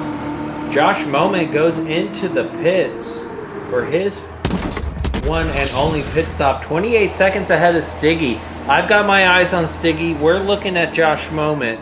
Stiggy's coming around Parabolica right now. Josh Moment in the pits. He is coming out of the pits. And there's Stiggy in the background.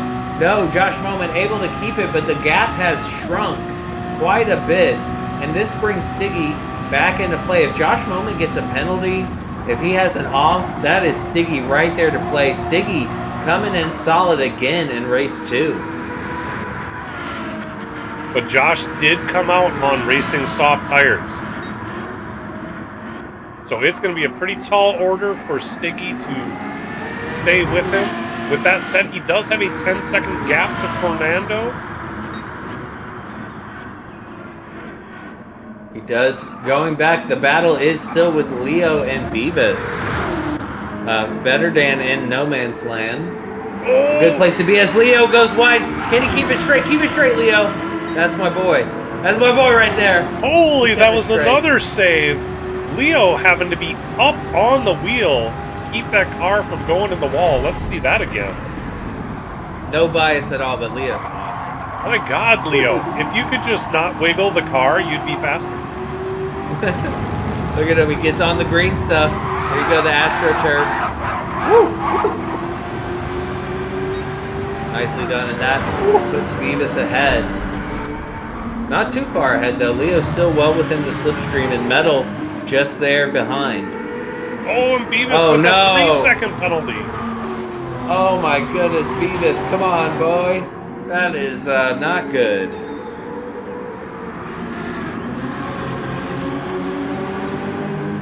Up front, Stiggy is still only 3 seconds off of Josh Moment. He is doing a good job holding on. We'll see some more tire wear from Josh towards the end of this stint. So I am not counting Stiggy out at all. Yeah, if Stiggy can hang with him while Josh is on the fresh softs, yeah, you know darn well, once we get to the last 2 laps, you know, those times for Josh will definitely come down. Whether or not Stiggy will still be fresh enough to start closing that gap, you know, as our friend Toon says, only time will tell. My time will tell. Anything can and will happen. Another Toonism. Another Toonism. Until I've been working with that guy for, gosh, what, 2.5 years? It's crazy how time flies. Man, you're not wrong. The battle for #NotLast is still raging. It looks like Leo is just ahead of the slipstream range for now. Thank you for liking and subscribing, Hot Wheels.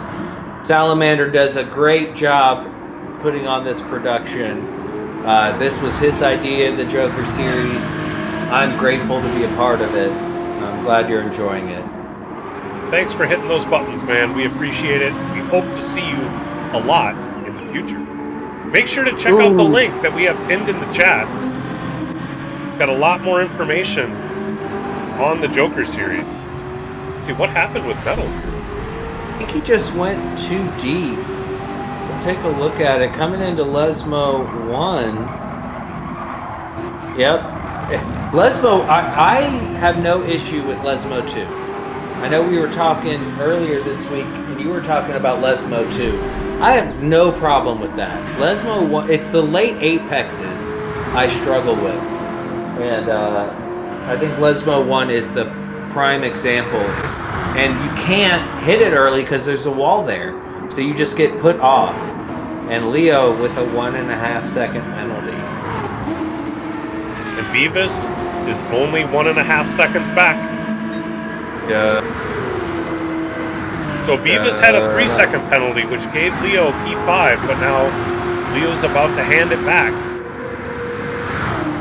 Unless he can pull further away, but it looks like Beavis is actually using that slipstream, closing in. Was closing in until we hit turn 1. That Corvette is the fastest one in turn 1. If you get it right. Yeah. For sure. But Vetter Dan with a 23-second advantage to Leo, but 18 seconds behind Fernando. So having a bit of a lonely race, which when he lost it early and was at the back, we thought the loneliness was going to be P7, but here he is lonely in P4. Well, yeah, that's what I said. I was like, if he finishes the race, I mean, he gets bonus points because most people would quit after that. But he's stuck in it and played it well, played it clean, got his Joker lap out of the way, got his pit stop out of the way, and I mean, coming in P4, that ain't bad. Let's see what happens here with Beavis as Leo is about to serve his penalty. Yeah, 1.6 Leo's penalty seconds. being served. Yep, but we'll see on the straight now because Leo's going to have an easier time slowing it down. And look how quickly he's on the throttle behind. He's already chomping at the bit. You're just able to get on the gas that much quicker when you're going into Parabolica slower. And he's got better tires. Yeah. Beavis has chewed up those tires. I don't think he'll go for it into turn 1, obviously, but I think going into turn 2, 3, 4, the chicane, he might think about it as he goes around the outside. Keep it on the track. He keeps it on the track. Very nice. And coming into the braking zone, he tucks in behind. Doesn't force the issue, so a little bit of teamwork, I might think. Yeah, we have we have just a little over 2 laps remaining. There's time to get this moved on. Oh, and Beavis gets a half-second penalty. And Josh Moment got our attention in the chat. He just put down a 135.379. So, you know, that's what we were him. expecting. He had a 136.3 before he switched to soft. So,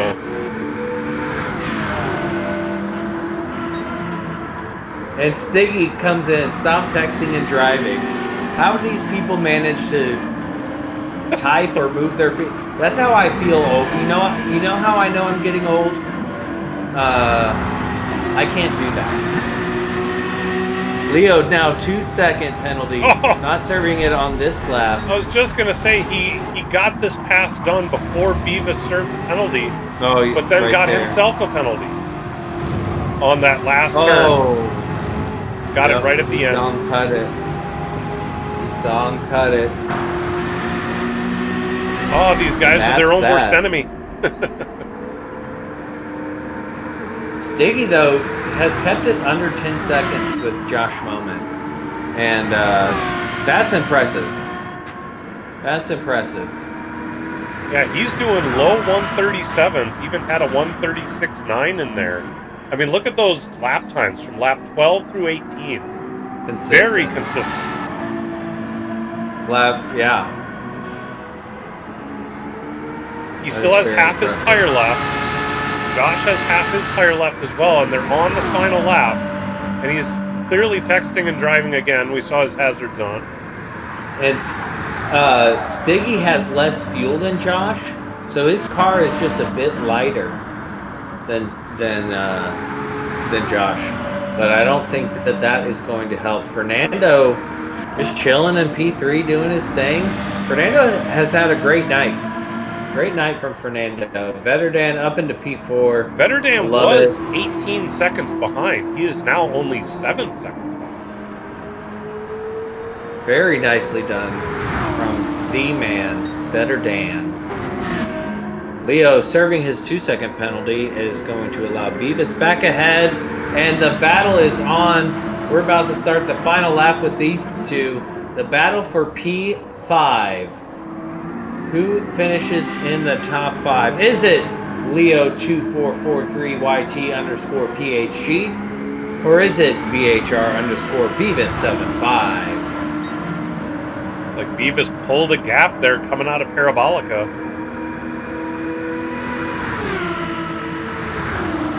So Leo does not have the slipstream right now. With that being said, Josh coming to the end of the thing. Wins this race. Oh, disappointed. Disappointed. Stiggy, well done. 10.6 behind, but a very solid result. Yeah, that was a great race by Stiggy.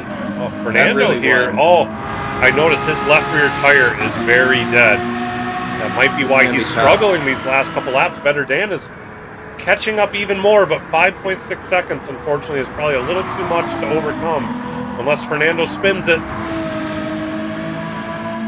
which he doesn't. It on. Further back, Leo has gotten back ahead of Beavis, and Beavis has a 1-second penalty.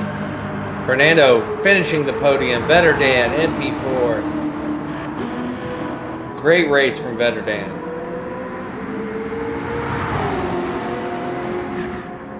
But Leo cleaning it up for the last couple of laps. Able to hold on to a top 5. Well done. Well, we say that. I know Leo, he can mess it up still. He gets on the green stuff. Oh, and he keeps it on. There we go. Leo knows what's up. Oh no! Get across the line! He went backwards across the line. He almost didn't make it. He almost didn't make it. He was spinning a little too early there.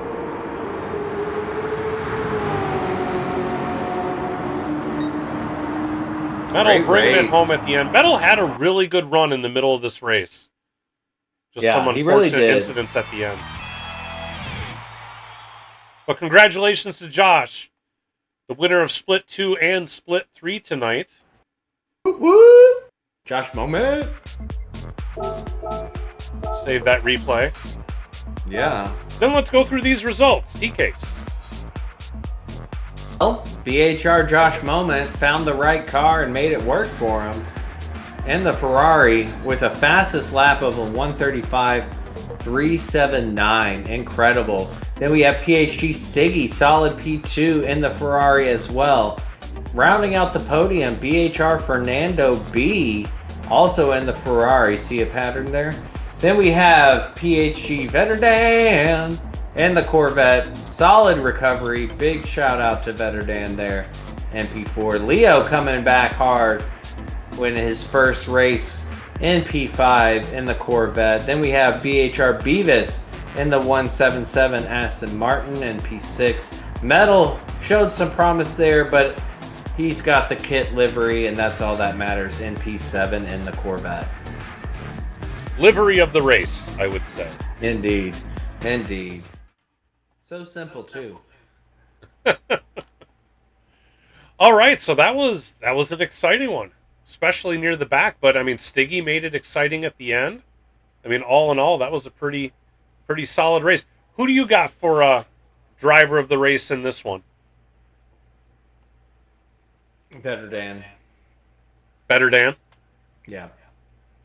I got to give it to him. That most people, even in a fun race like this, so many people quit after something like that. And I don't understand it, but he didn't quit and he fought back, and yeah, I like it. I like it. That is I can't argue with that. That's a good pick. I'm gonna go with Leo.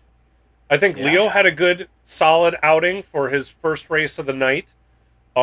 Eventually got cleaned up on the penalties and had two fabulous saves that we caught. One in turn 1 and one in Parabolica. So I'm going to give it to Leo, but I'm also going to give it to Metal. Yeah. For livery of the race. I will also nominate him for driver of the race. Josh already got 2 wins and driver of the race, so we don't need to give Josh anything. We don't need to give Josh any more. His head's big enough. So Vetter Dan, Leo, and Metal are the drivers that we will nominate for driver of the race. We're gonna take another break, and depending on interest, we could possibly run a split 4. Otherwise, we will be announcing next month's race. So we will kind of take the temperature of the room during the break, and then we'll be right back. So stick around. You won't want to miss the reveal coming up. Yeah, I don't know what it is, so I'm excited to find out.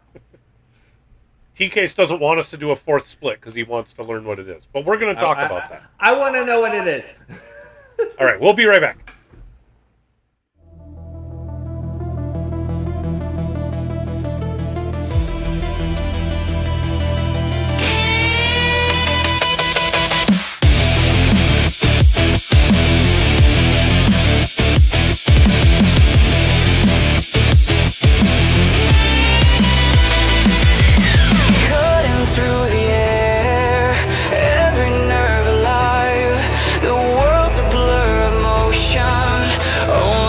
Survives pressure in the veins.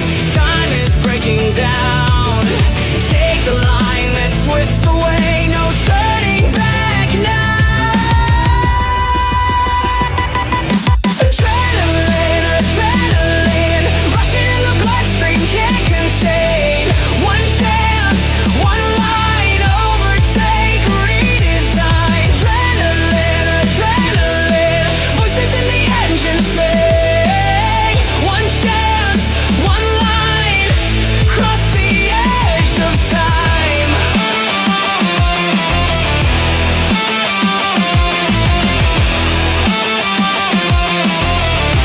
Cross the edge of time. Curves become a weapon, brakes become a dare. Gravity is pulling, but I'm already there. Slipstream in the shadow, breaking through the pack. The hidden road is waiting, no way to turn.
let the jester lead, let the chaos bleed. Cut across the edge where madness fades. Let Joker, let my break the map. Wild card racer in a technicolor trap. Spin that grin, let the rubber burn black. Who needs rules when the drinks bring back? Roll the die, shift the track. I'm back.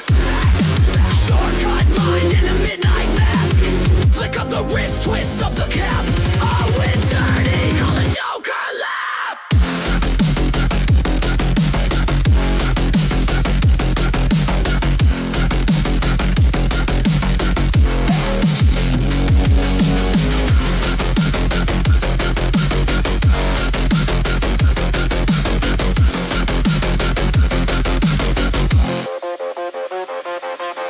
Chrome bells hang from the rear view mirror.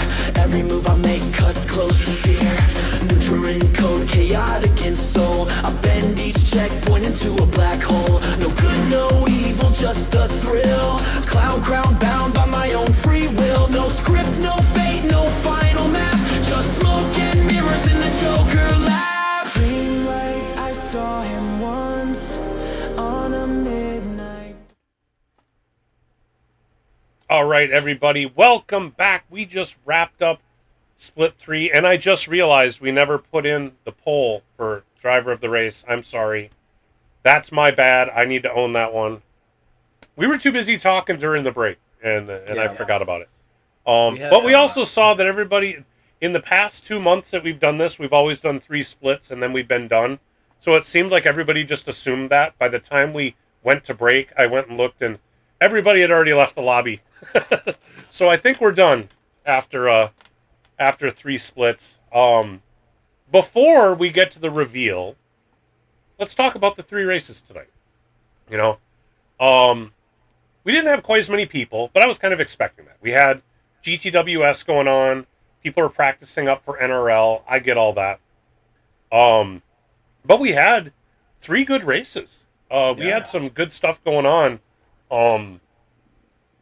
I'm anxious to see as this thing starts to take off that we can fill up these lobbies. They're going to get even more exciting with the strategies that can unfold. Yeah, I mean, especially with these high-speed cars at this track, watching people try to hang it out through turn 1, and some of them just really struggle with the penalties. You know, TK's really hit the nail on the head with that particular key to the race, is that a number of these guys could have finished 15 seconds faster if they just didn't get penalties. So, TKs, what are your thoughts on today?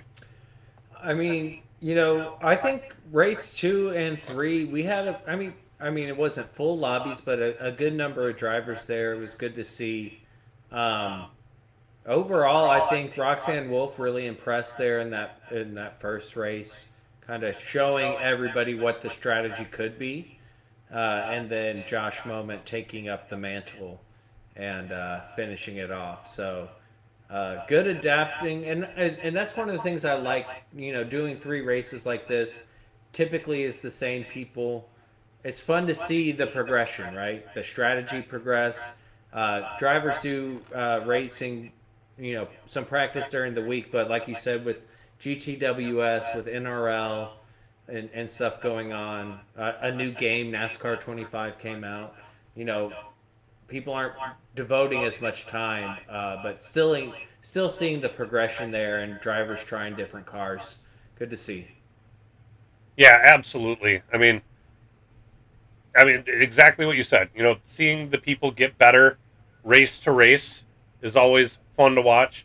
I will say I'm still hoping that as the popularity grows, we eventually get to full lobbies where you only get 1 run or maybe 2 runs, and to have it be a bit more chaotic. You know, we got some of these tracks. I mean, Monza, Daytona, they're really big. You can get spread out. We saw last month at Tsukuba a lot tighter racing, you know, with a twistier track and slower cars. And we're going to see, you know, each different variation of that as we get through these different tracks that allow for the Joker Lap opportunities. So with that said, I think we're ready to reveal what next month is going to be. Show me what you're working with. I know T-Case is excited. I'm hoping everybody in the chat's still excited. I hope people have hung around. This one's going to be interesting. This is going to take place the week after NRL finishes. NRL is going to wrap up with the finals on a Saturday. We're going to do this race the next Saturday. So everybody who's suffering from the NRL hangover can come put in some Joker Series race. This one's going to require some practice. Are we all ready? I'm ready. I'm ready. Tell me.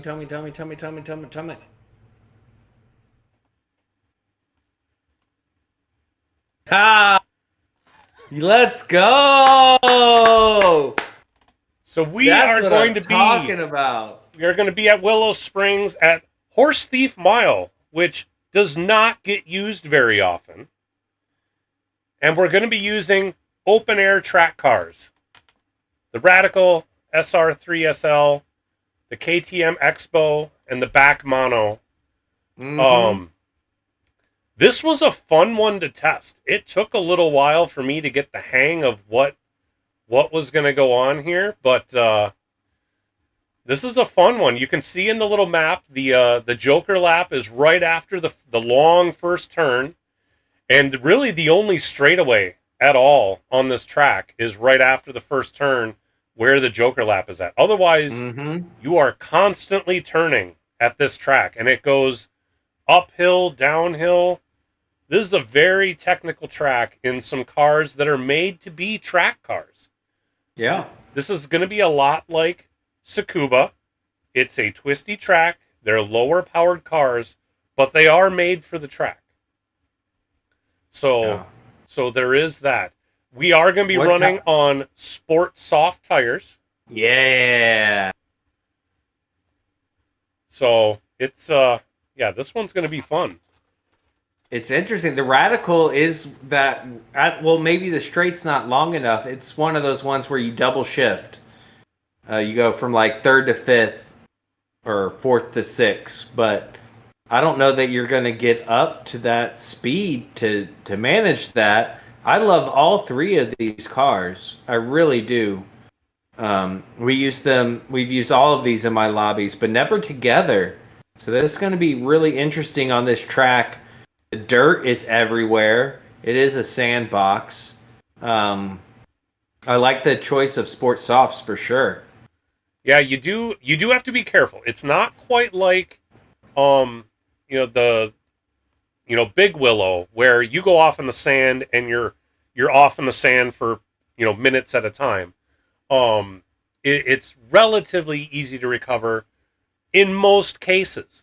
I did have one time where I went off and ended up between two of the skinny sections, and I was in a ravine, and you couldn't get out of it. Like, I had to drive down the ravine back to the beginning of the previous section just to get out. But that's the only time it happened. I did a lot of testing, and it only happened one time. There are plenty of other... Turn 1 does get tricky. It's the one place that you've got some speed. And if you get it wrong, it's a lot like turn 1 at Monza. Like, if you go off, now you're off for a while. But all the others are pretty recoverable. It's just a matter of figuring out your braking points. This is going to be a hard track to pass on. Yep. So, there's going to be a pit stop. There's going to be the Joker lap. It's going to be even more crucial to time how you do those things, because you may have to use them to get your pass done. Yep. It might be your only opportunity to get by cleanly is to use your strategy. Now, just like in the previous race, between these three cars, as you test them, you will find out that some of them, or, there's one that has more horsepower and can out-accelerate, but then there's other ones that corner quite a bit better, and there's a lot of corners. So you got to weigh all that to figure out how it's going to play out, and you're going to have to take into account, getting through the Joker, and if you are going to try to make some passes, the controllability of the car is going to play into that as well. So I had fun putting this one together. I was kind of worried over how it was going to be received, since Horse Thief Mile really isn't used all that much, and it is at the dreaded Willow Springs with all the dirt. But I think it's going to be fun. I think I mean, again, with NRL being over, I'm hoping we can get some bigger lobbies, and being at a small track, this could be some non-stop action. So, indeed, I am very much. The NRL hangover is real, so it is real. It absolutely is. Everybody gets so ramped up for it, and you do so much practicing, and the finals are so intense that when it's done, it's like, well, what's next? I want to relive this. What do I do? What do I do? And we all know that even if they do have GTWS going on, that's not the same. You know? So yeah, that's what we're looking forward to. The other thing I'm going to point out, mainly to Josh, but also to others, is I am changing one of the rules while we're kind of in this exhibition mode. That while we have, anywhere from 8, 10, 12 drivers, and then we end up just running 3 splits, so we have the same people split after split. A new rule that I'm going to put in place starting this next month is that if you run multiple splits, you can't run the same car in multiple splits. So if you're going to switch it up, you got to switch up the car too. We did see people do that this time. At Tsukuba, we saw everybody do the 4C, and T-Case was the only one who switched up the car. And I lost. And I lost big time. So at this one, we did see 2 different people run the 177. Yep. We saw a good mix of the Ferrari and the Corvettes.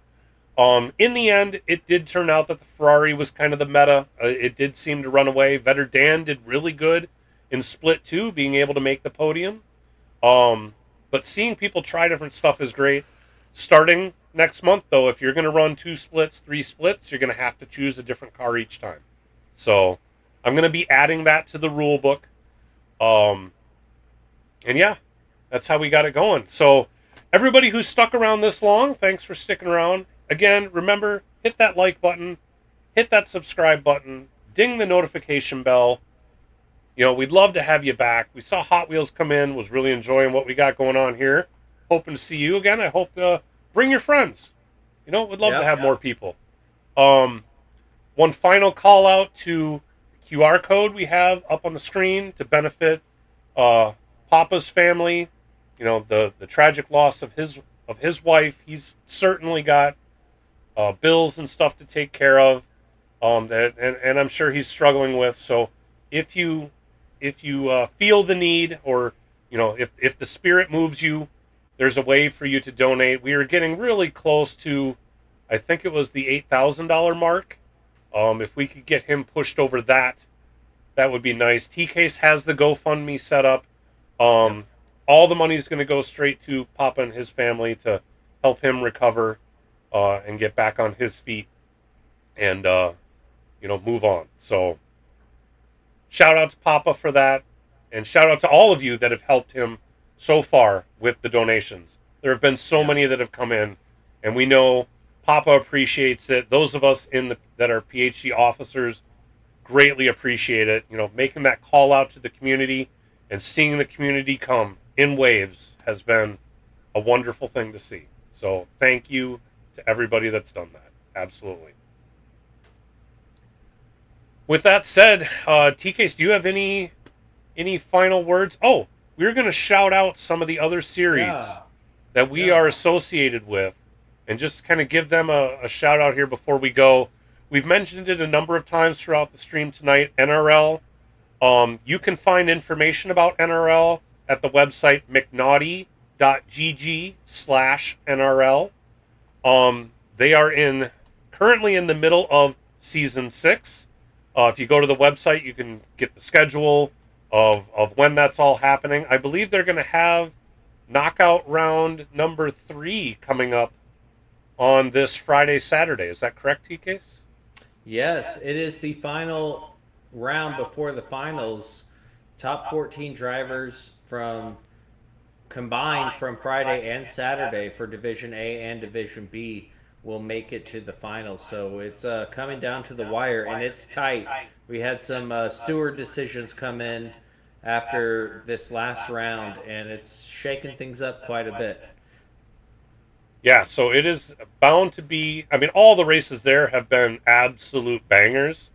So if you're looking for racing with commentary like this, a lot of what we're doing here has been inspired by what McNaughty does at NRL.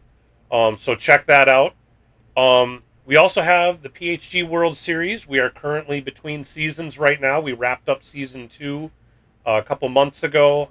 Shaggy has let us know that season 3 will be coming likely in early January. So check out the papashouseofgame.com website. I'm sure once we get more of that nailed down, we will start to post that information to that website. Thirdly, we are also pleased to talk about T-Case Tuesdays. T-Case, why don't you tell us about what your T-Case Tuesdays are all about? Yeah, so TK's lobbies, they actually started on a Wednesday, believe it or not, migrated to Tuesday, and have been there ever since. We've been doing this for over 2 years. Every Tuesday, I do lobbies, typically either one make road car or a battle of 3 road cars that are very similar. There typically is not a best. It's just a preference.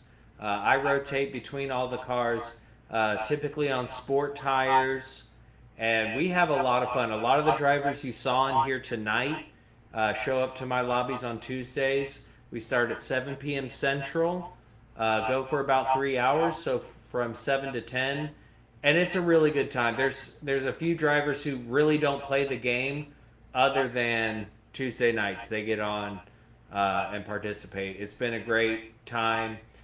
We've learned a lot. It's helped us with this series, looking at combos, and it is a lot of fun. And would love to have you. If you attempt to drive clean, we all make mistakes, but if you're there to try to have a good time and have fun, come join us. Yeah, and I will say my schedule typically doesn't give me a lot of free time on Tuesdays, but I have made a couple of them, and they have all been a lot of fun, I will say. So definitely check that out. TCase did post a link to his channel in the chat. You can also see up on screen, we've got it posted there, at TCase101 is his YouTube channel. Go find him, subscribe to his channel as well so you're notified when the TCase Tuesdays happen. And then lastly, we're going to talk about Sunday Fun Day is another PHG event, typically happens on Sundays. Our PHG brethren, Jorge and C-Dubs typically put that on, where it's just some fun lobbies. Jorge is definitively one of our alien drivers and has said he is willing to do some, coaching and, kind of get people up to speed, help people be faster. So, take advantage of that. I know they haven't done it. They didn't do it last week, and I don't think they're doing it this Sunday because C-Dubs has been on vacation. He's back now and trying to get into the swing of things. I believe they'll be firing it up next Sunday. So be on the lookout for that as well. If you go to the papashouseofgame.com website, you can see there are links to his Discord channel. If you go and get signed up to his Discord channel, you can stay up to speed on all the stuff we just got done talking about, including the Joker series. We would love to see all of you. So spreading the love around. It's all love for everybody. So indeed. And those Sunday Fun Days are fun. I typically am out of town Sunday nights, but when I'm in town, I make it a point to join. They usually do 2 specific races, and then if there's people there, then it just divulges into whatever we feel like doing. So it's a good time, and if you can get on the PHG Discord, click that link in the website. I post my stuff in that Discord for what I'm doing. We have the Sunday Fun Days posted in there. NRL's in there. I did post a link to McNaughty's channel for NRL. So all the resources are there for you. You just got to click. Absolutely. All right. So with that being said, I think we are going to sign off for the night. We had 3 great splits. We announced that next month we're going to be at Willow Springs Horse Thief Mile in 3 open-air cockpit track-ready cars. So, again, go to the website, check that out. So really, until next month, November 22nd, it's a Saturday, is when we're going to be doing the next Joker series. But come back to the channel here. We'll be doing some lobbies and other stuff, you know, between now and then. You know, this isn't the only thing I do, but yeah. Until then, everybody take it easy. Thank you, T-Case, for helping commentate today. It was a blast, Yes, as sir. usual. Happy to be here. Always happy to be here. All right. We'll see everybody next time. Take it easy. Later. Be nice to one another. Ta-ta. Peace out. Later, y'all.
go.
Walking to the core.